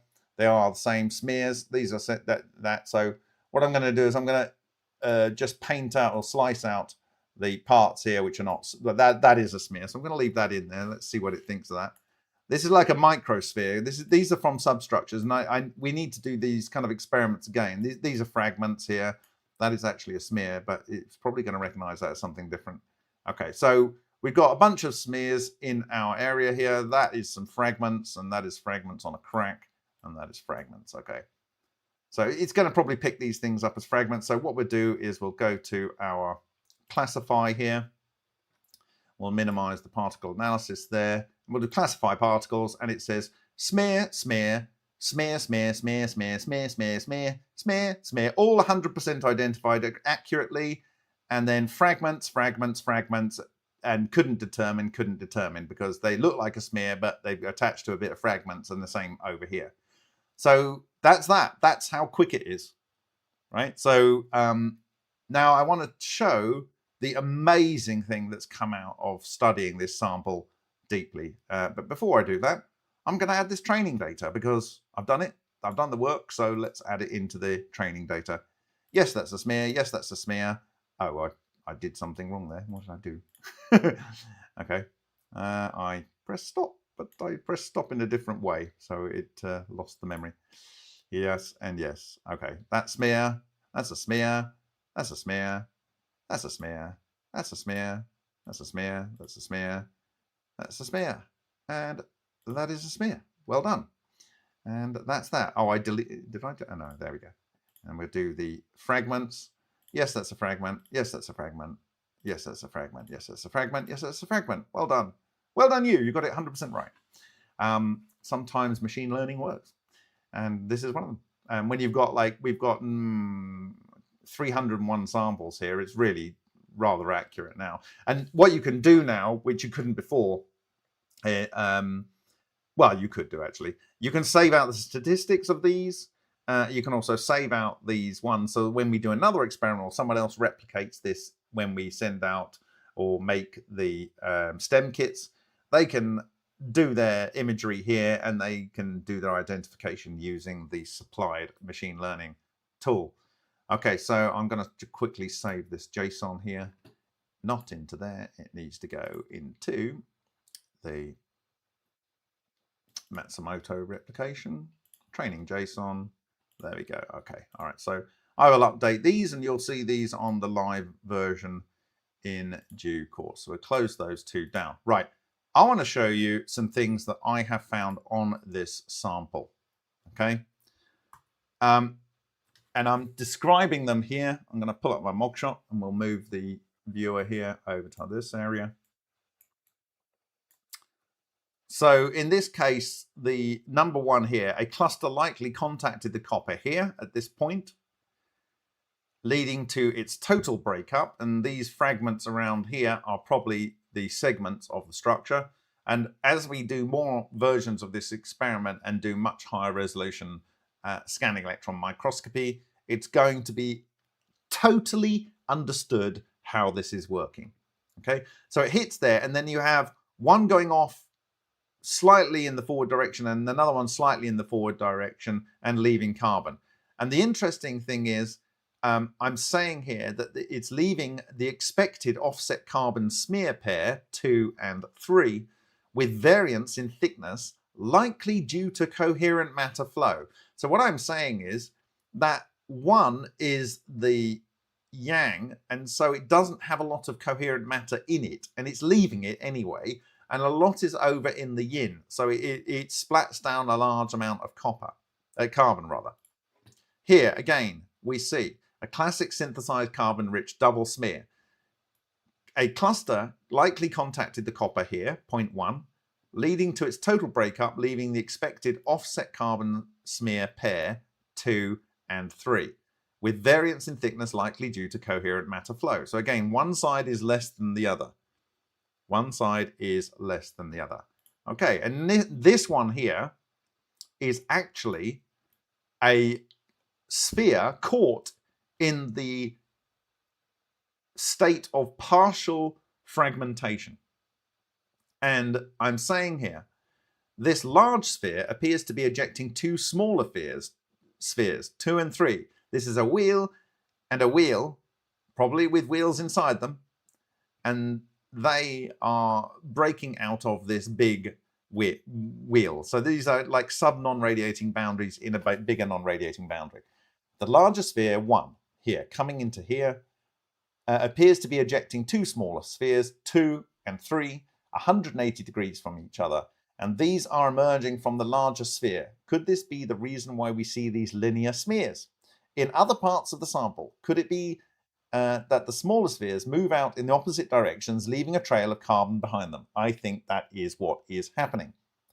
So what's happened here is that the dynamics of the big sphere wasn't sufficient to completely break it up, and it wasn't so energized that the structures came out with such violence that they broke up and deposited all of their internal carbon. It kind of like just died a pathetic death here and only kind of partially gave birth to its progeny. Okay, but on this one it's even worse. Again, same story, came in, these are unrelated blobs of stuff, came in, and the two subspheres came out from the other side. Okay, here this one's a little bit more dynamic. It came in and crashed. So in this case, the subcores 1 and 2 have emerged as the main structure 3, this one here, was violently disrupted on impact with the copper plate. The internal structures are then moving apart, having been disrupted initially from inside the larger structure. Note, the whole back end of the complete structure, this part here, including the hole in the magnetohydrodynamic polar axis, is deposited on the copper base. So this is the back flap that was on here. This is the hole, which is where the vortex goes into the magnetic phase singularity. And that broke out, and these structures came out and inflated and left these two trails, and some of the carbon left this carbon film, as very regularly observed by Matsumoto. Okay, here in this one, it's in a in-between phase. So we've got the two substructures breaking out, and I'm saying here, in this cluster breakup, you can see the whole one, here's the hole, so it's coming in this direction. So this one kind of hit here, but rather than these carrying forward with forward dynamics, they broke out of their own accord. This had already died in situ, in my view. And they came out of the back of the main structure. This is 2, opposite to its direction of travel. And the breakout of the two internal clusters, 3 and 4, set back from the direction of travel. Okay? In this one, again, it's a similar effect where they've come out sort of the way that they went in. So these experiments by Matsumoto, or this replication of an experiment by Matsumoto, is for the first time really showing the dynamics of these dying structures. Here, in this case, the child clusters 1 and 2 appear to have broken free of the parent cluster 3 as it collided into the copper plate, with the child clusters being deposited behind the direction of travel. So they broke out here. Interestingly, you see here, potentially the vortex and anti-vortex 5 can be seen on the child clusters within witness marks. So on this one, you can actually see these curls coming around in this direction. So this would be a vortex this way. And then this one, you can see the curls coming around this way. So this would be the vortex in the anti-direction. And so you're literally seeing the magnetohydrodynamic vortex substructures presenting their flow pattern having come out of the mother structure. In this one, it's only just emerged. Again, the structure broke here and the two substructures came out the way that they, the opposite direction to the direction of travel. Okay, notice a lot of these, one is smaller than the other. Now, is the bigger one always the male and the smaller one the female? Is that because the male is inflating matter and the female is crushing matter?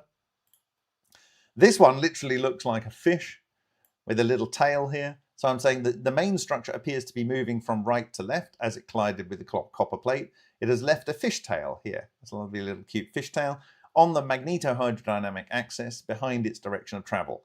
And the way it has collapsed appears to reveal internal hydrodynamic form in the form of vortex 2 and counter vortex 3. So it's actually showing you, because this kind of faded into the structure's surface, it's actually left the internal dynamics showing through the top of the structure. In this one, not sure what's going on here. It's kind of just basically gone. Did it have 3 in it? I don't know. This one I like. I call it the sunfish because it's really rather lovely. It doesn't have the balls, the sub balls. They've gone off to live another day or break in a different position. I haven't tried to track where they might have gone. But it has left the smears in place. It's clearly left the smears in place. Okay, the sunfish-shaped cluster appears to show that as the parent cluster 1 was colliding into the copper plate, the child cluster pair 2 and 3 was disrupted and moved in the opposite directions to each other. They appear to have component of the forward direction, so this is crashing in here. These things are coming out as a result of the failure of the overall structure, but they're still moving forward with a forward component. They appear to have a component of the forward direction of the parent cluster, so that the smears form a slight V shape. And that is that. So when you see these smears up here, you can start to see how they would have formed. So this would be, you can actually see part of the structure that collapsed here, and they've come out directly opposite each other, which is what a lot of them do. Okay, but some of them are slight angles from each other, like this one here. Typically you have a longer or more on one side than the other. So there's more here, there's longer here. There's more here, and you can see the wave pattern on here. There's so much to be learned from this simple experiment. More on this side, less on this side. Longer, shorter. More on this side, less on this side. Much less on this side, more on this side. You can almost see parts of the substructure maybe that broke up. Anyway, so you're now seeing the collapse of the electrodynamic structure, this fractal magnetohydrodynamic structure that is at work in this experiment. I believe that when we run these experiments again, you are going to see that these little splats on here are miniature smears, and that we will see the same kind of scale of structures or geometry of structures that we see on this big level on these. And in fact, I can zoom in with the plus here, and maybe I can turn on the zoom smoothing here. It's just not very high res. What are we on? We're only on 27. Let's turn on 27. See if it actually makes any 20. There we go. I believe that what you're seeing on these little smears here will turn out to be miniature substructures here. Okay, so this is, and for those that don't know what this sample is, if I go to the full view here, we turn on the markers, there's one right in the center here, you can actually see in there, you can go and have a look at it. So this was the original experiment. Dr. Takaki Matsumoto, AC. And you can see the actual experiment here from 1996. AC pulses here, filmed at 60 frames a second. And you can see Paul and I doing the experiment here in Prague, at the Alchemy of Prague. You can see that's the splatter pattern. And I think we did the experiment here. It's very quick. Anyway, you can go and have a look at this. Oh, we do another one here. Did we do another one? And maybe we do. There's plenty going on. You can have a look in your own time. Okay, and then Paul is hiding behind the desk here.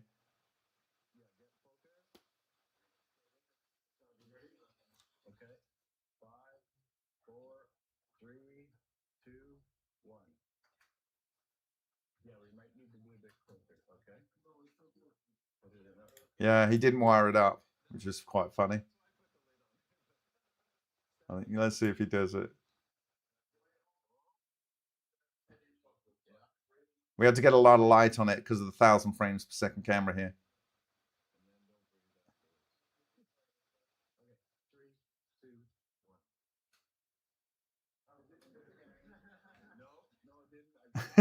Anyway, it's there, and then you can see the 1,000 frames per second or whatever it is here.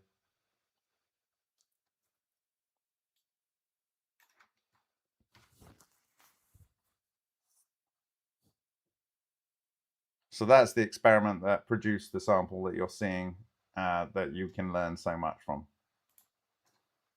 Okay, so what else did I want to show you? Anything else?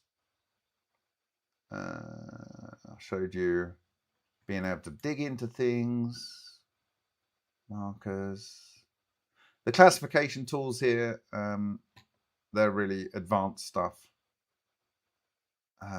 Yeah, anyway, you can see it hasn't crashed once. It's done all of the analysis perfectly. If you want to press the T, you've got a full user guide here, which explains how everything works, how to add your own images, how to calibrate, everything, absolutely everything you need to know. And did we look at everything? We looked at that. Yep. Okay. Opening local folders. Yeah, I think that's it. So if I'll take any questions here.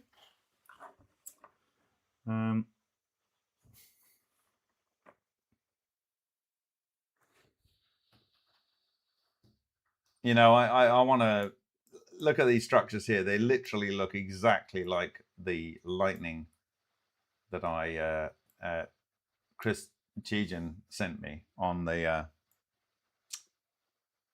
paving stones in Connecticut.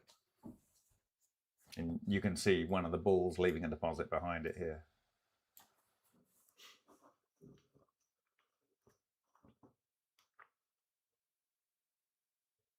So Matt Quaker says, what evidence is there that this is anomalous rather than what is just produced by localized heating of the discharge? In theory, there's only lead, potassium hydroxide, 1 molar solution in light water, and the copper witness material.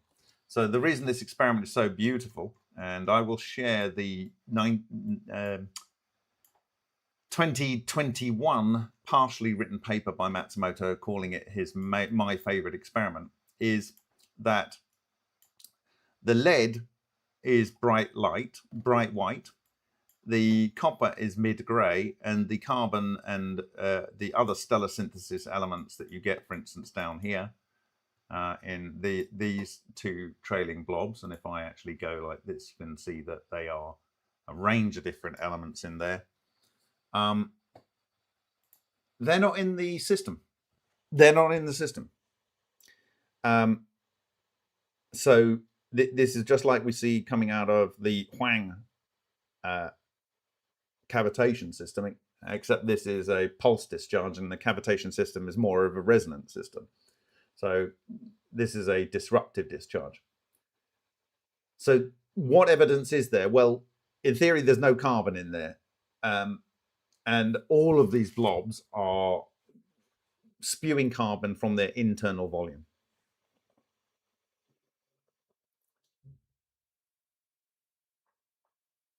So Pyromandaporna, it has the experiment been done in water degas from possible CO2 dissolved? This is an interesting question, because I literally have the 1988 or 1987, maybe even 1996 to 1998, maybe somewhere around that period, peer review cycle between Dr. Takaaki Matsumoto and George H. Miley and the reviewers at the American Nuclear Society's journal Fusion Technology. And they claim that had he considered the CO2 dissolved in the water from the air. Now, this is when you get into a question of how much CO2 can there possibly be dissolved in water? And it's basically sod all. 78% of all gases dissolved in normal air in water at sea level, standard temperature and pressure, is nitrogen. Then nearly 21% of the rest is oxygen, and almost all of the rest is argon. CO2 is a ridiculously small amount of gas dissolved in the overall body of water. So of the very small amount of gas that can be dissolved in water, an extremely small amount of that gas is CO2. Yet every single blob has a lot of carbon here. Who built this and how long have they been putting it together? What are we talking about? If you're talking about the viewer, I built that, and I built it in the last 6 weeks, 6 to 8 weeks. I started it about 8 weeks ago. I wanted someone to build it and no one built it. So I designed the program and I start building it with a local LLM, and it made lots of mistakes. And then I brought in Grok when it got a bit more complicated. And then I brought in Big Pickle when it got even more complicated. And then I paid £20, £30 in total on Claude. And Claude missed when I'm doing the bug fixing and so on. Claude could not do the draw functionality. It could not do it. It just made mistake after mistake after mistake. And I had to go back to my local LLM to be able to find the bugs and work out them myself, and then work with both tools to get that fixed. And yeah, so I built it over the last 2 weeks. Great. No, McQuaker, the simple way to do this is to do what I've suggested for many experiments is you remove the CO2 issue completely. What you do is you boil the water, removing all dissolved gases, and you saturate it with, for instance, oxygen, or you saturate it with, for instance, nitrogen. If you saturate it with, for instance, nitrogen, you probably won't get anything because oxygen is the key. If you saturate it with oxygen, you'll probably get more transmutation occurring. So it's not necessary to prove there's no carbon in there, because you just have to find time to do an 800 millisecond experiment and remove all traces of possible question about there being carbon in there, and then we can put that one to bed. But the absurdly low amount of gas that can be dissolved in water, in addition to the ridiculously small amount of air that is actually CO2, and then of the CO2, most of that is O2. So you have one atom compared with 2 oxygen atoms, which are bigger, right? In a very small concentration, in a very small amount of dissolvable gas. The amount of carbon is ridiculously small. And on here, you see absurdly large levels only coming out of these structures.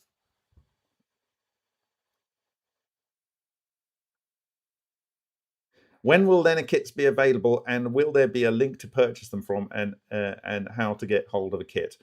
Yes, all of the above needs a lot of work.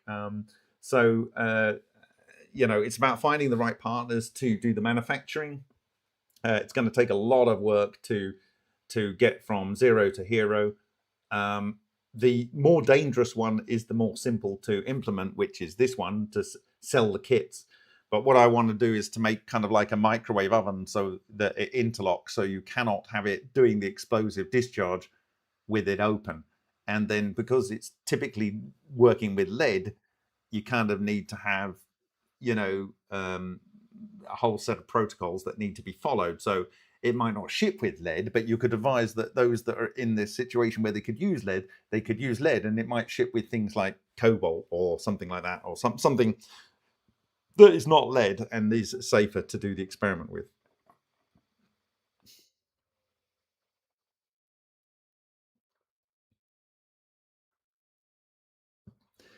Pyro Manporna, yes, in fact, Matsumoto said his most interesting experiment, using his most interesting experiment, was with cadmium.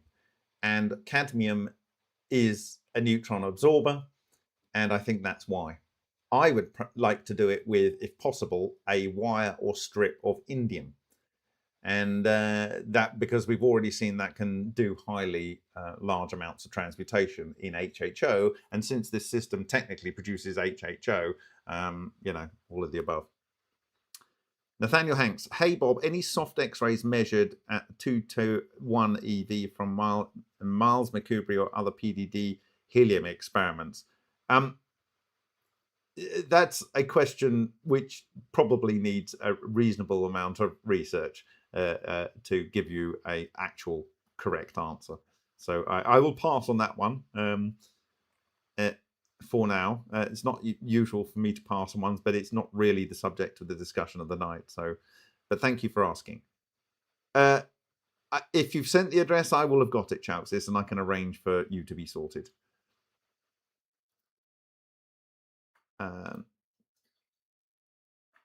So Be Happy asks, is Dr. Matsumoto's finding a thorn for gatekeepers, and your work on this tool is awesome. Thank you. That's very kind of you to say. Are you going to do any more experiments when in America? I don't know whether I'm going to do any experiments in America. I am going to do better, like I say, a better version of this, because like I say, when it did the scanning, it actually caught quite a bit more of this, but the computer crashed. The actual SEM from Thermo Fisher Scientific crashed before it finished tiling these. So what I'm going to do is I'm going to have more of this go down further, and then I've also got this same plate SEM'd at 6 months later, and in fact it's a much larger section of the plate, so you can see a much larger part of the image. And then I also have, I think, a color photograph which I can combine those in here. So what I've done in here with the Brock electrode, I have not only got the color here. I'm just going to turn off the markers. I've not only got the color in here, as I showed you, I've got a partial, where should we put it? I've got the relief as well. So I've got the relief. So you can see that this is raised up and this is set in. And so you can see which one's the yin and the yang. And then we go to the color. And of course, there are different resolutions, but you can map them together. Okay.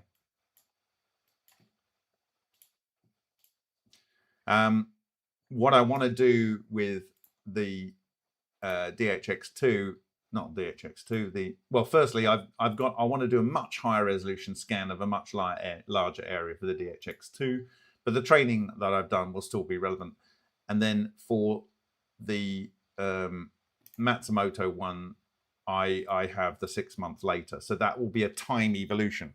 And so I want to use this tool to be able to show how, for instance, a Matsumoto experiment will change over time. So like immediately it's drying in the SEM after the experiment's conducted. Then maybe 4 hours later, 12 hours later, 24 hours later, 2 days later, a week later, a month later, 6 months later, a year later, and see with those overlaid, you'll be able to step through, and it's already built in there that you can step through to different time points and compare what's happened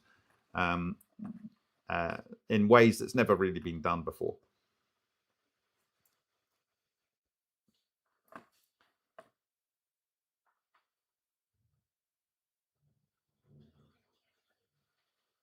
So, Praman Prana, for clarification, you're considering indium for detection of tin and potential or not gamma.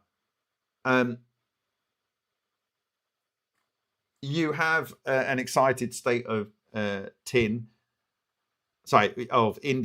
that will show the signature of neutron interaction. And so if we see that, we know that something like in neutrons, like even ultra slow neutrons, have been synthesized, and we can take that piece of indium or blob of indium and put it on a Geiger counter and see the decay, which is a very specific decay. So that will prove that there are slow neutrons in there. If we do not see that, then it is not that kind of process. It really is electronuclear collapse, electronuclear regeneration. Indium also is able to interact with neutron-like things, like these fake neutrons that the Russians talk so much about. And in my view, these are macro fake neutron nuclei, which are effectively types of EVOs. And that is the same reason that I think cadmium's good. And as I said, Matsumoto's favorite experiment had a favorite experiment within that, which was the use of cadmium. Iron was interesting because it caught these toroidal structures on it. I mean, I discussed that in my paper, Abstract for ICCF 27. But cadmium is very interesting because he chose it because it interacts with neutrons, and he saw very, very interesting phenomena with it. Thank you very much, Gabriel Gray. What good can this tech do? I need to hear hope. This technology can provide elements, technological elements that we need. It can also enable, when we fully understand it, atmospheric manipulation on planets that cannot support life currently, but could, and the synthesis of all elements that are needed for life on a place where those elements are not freely available. That is to say, you can force the production of the necessary elements for life. It also means that we can produce technical elements that are necessary for the modern world without having to go to war or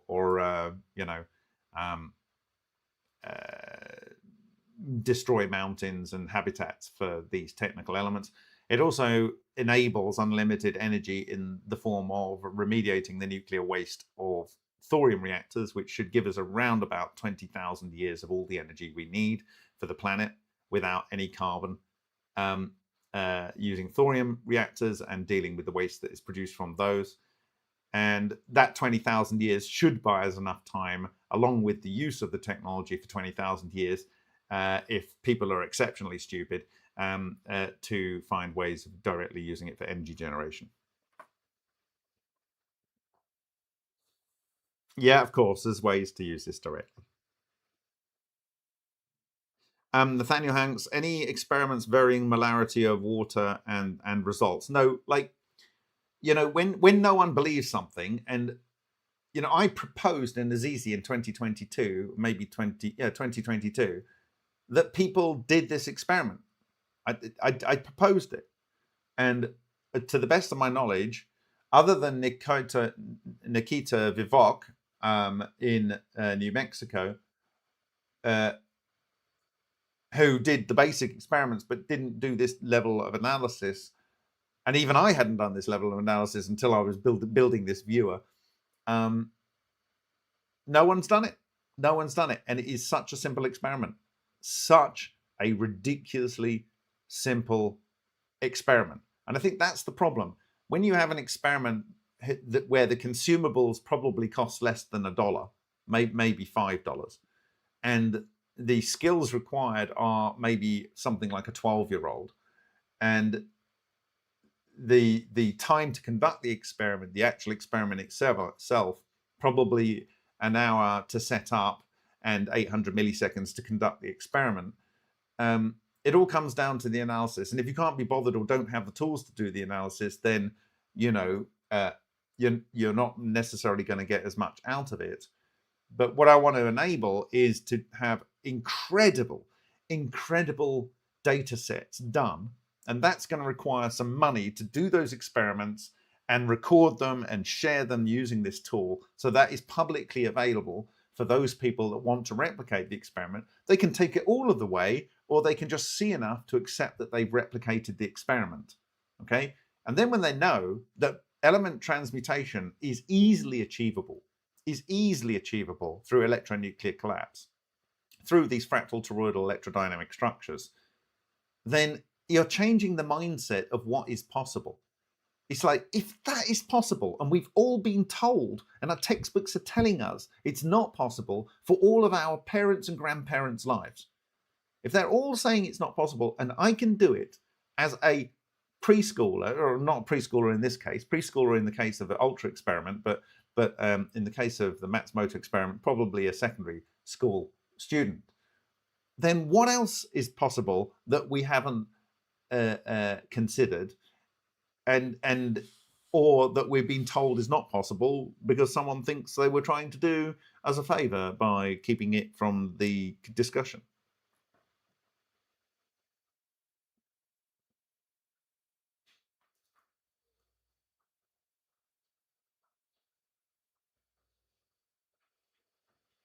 Yanni says, I have a lot of discharge burns and fried components, lots of love. I just don't have the microscope to view it all. Yeah, sorry about that.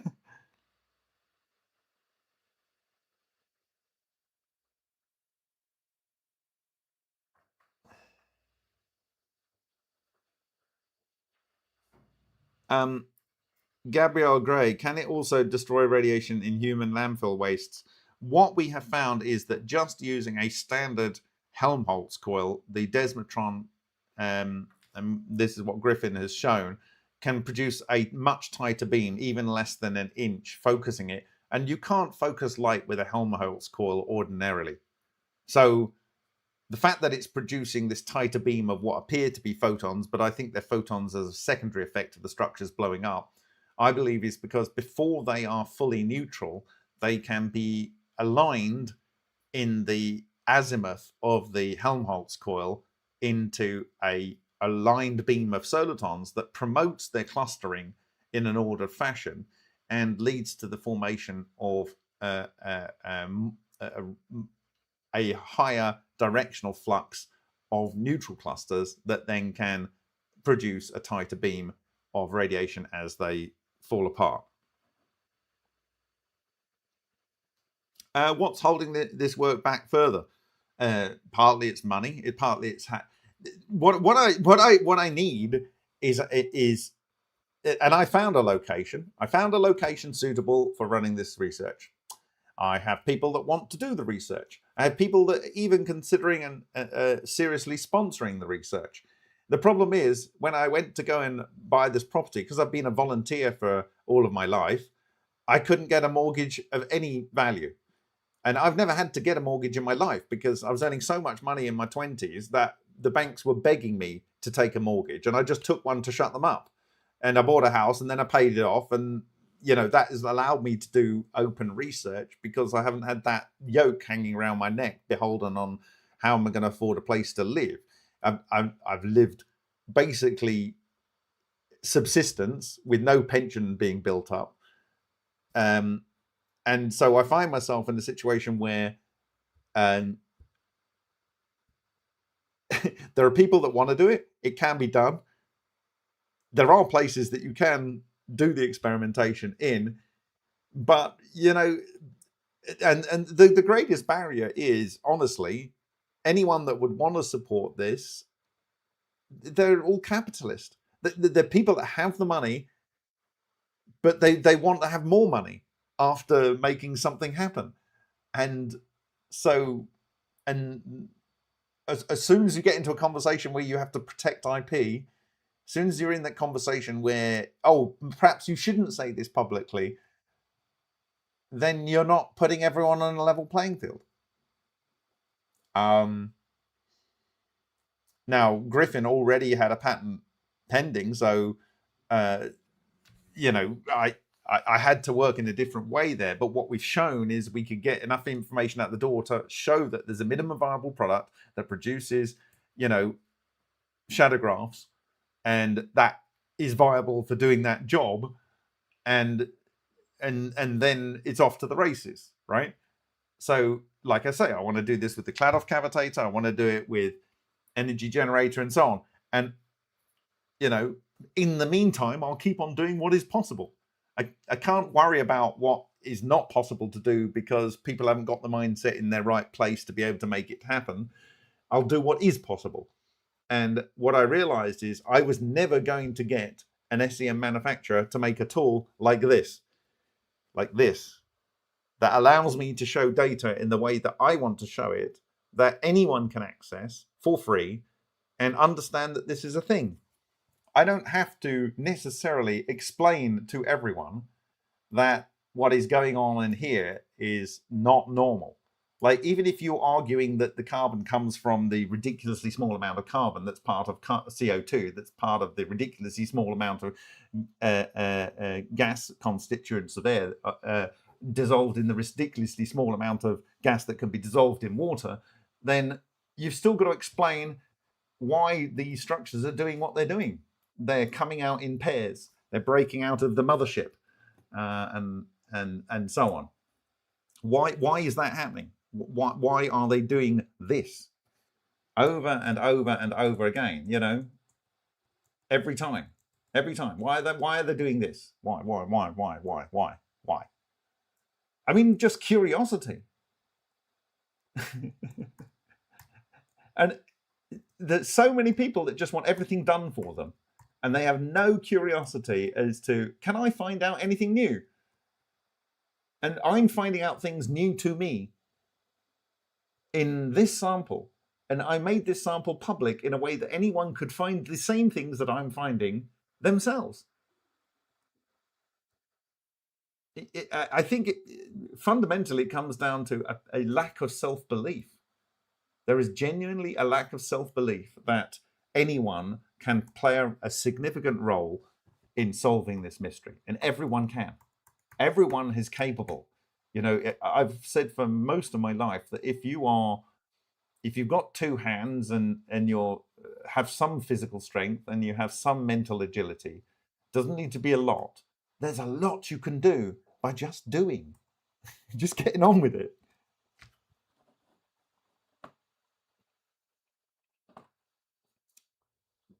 Okay, it is 1:45 in the morning. I am probably going to call it a night. Like I say, if there's someone out there that has some feature that they want to have, and they can say, look, this is a reason why I need it and I really need it, I want to enable that. So please reach out to me. But I've run out of things that I want in this tool. I don't know what else to put in it. All I would be doing is I would be making Microsoft bloatware out of no one in the world needed more than Word 2, which I think was out in 1992 or something, 1993 maybe 94, 93. I don't know. No one needed more than Word 2. Everything beyond from that point of view was interface changes, right? So, yeah. All right. So this was. I'll come out of full view here. You can go full view here, which gives you uninterrupted view. We go here. We go that. And I will go here. And then we go here.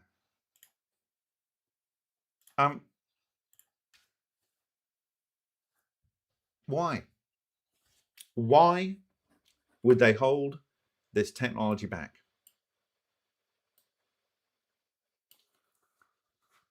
Don't underestimate that they might have been really stupid and dim-witted, right? They've spent trillions of your taxes whoever they are, the infamous of the day, they've spent trillions of your money trying to find out how something worked, and they failed because they are not very clever. Perhaps that's what happened. But I don't think so. I think they know exactly what happened and how to do it. I don't know. Maybe what I'm showing you here on the Matsumoto sample, Matsumoto didn't see those things, and I didn't see them. I had that SEM. Firstly, I didn't have time to look at it, but I was forced to look at it over and over and over again in building that viewer. Everyone else had that image practically available to them for the same time I did. With all of the time that all of you guys have, you've had the same time that I've had with that, except I was forced to look at it. So I can see things over and over again, patterns emerging in the data, which are not clouds. They are signatures of a highly dynamic process with substructures that have highly dynamic processes going on themselves, which are doing magic. So why are they not sharing this technology? Maybe they don't know how it works, and they'd like to know how it works, and they just need a few more trillion to work it out. Or why are they not sharing this technology? Well, maybe they do know how it works, but only for making things turn to dust, and they don't really know how to use it practically. Or why do they not share this technology? Well, maybe they are my precious. I want to keep my precious.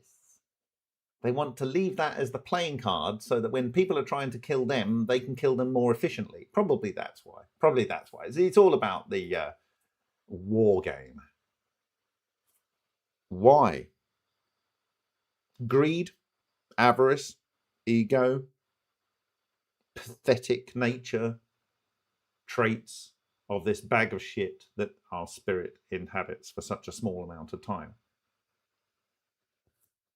But what you have seen in the last couple of weeks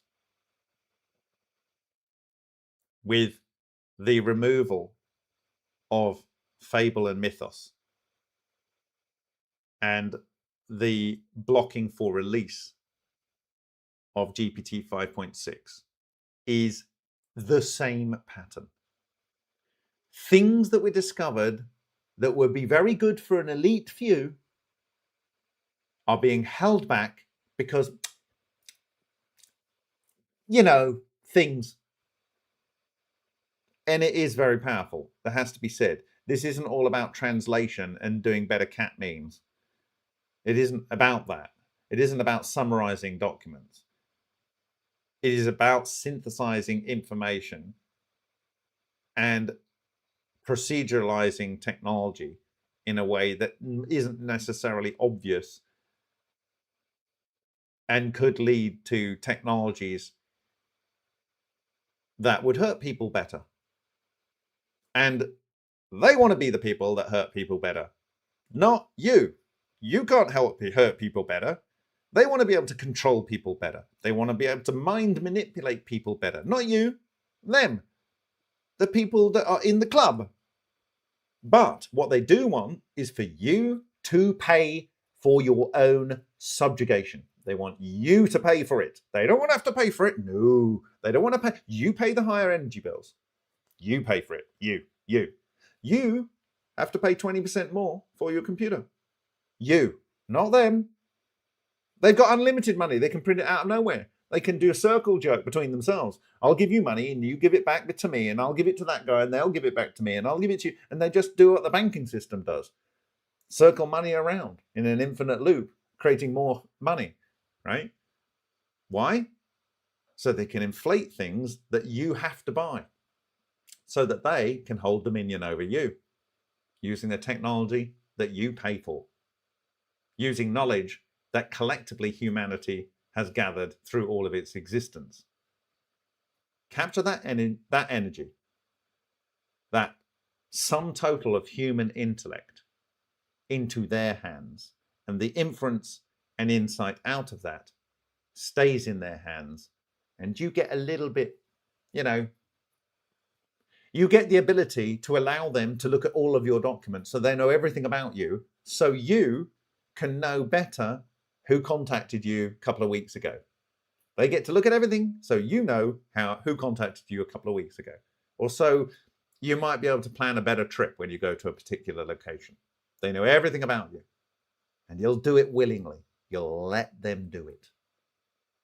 You'll let them do it, and you will pay for it, and they will control you. That is why. Because you're not good enough. But we have a beautiful, bright future ahead of us. We only need to take charge of our own destiny. We only need to take charge of our own destiny. I look forward to seeing many of you, or some of you, or any of you at the Tesla Tech conference, and maybe I can see you outside of the conference on my way to Canada. Please, if you can, have a go and buy one of these books, either the digital version or the print version. That would help me greatly. I really appreciate you guys. This was why. Buenas noches. Dobranoc. Good night.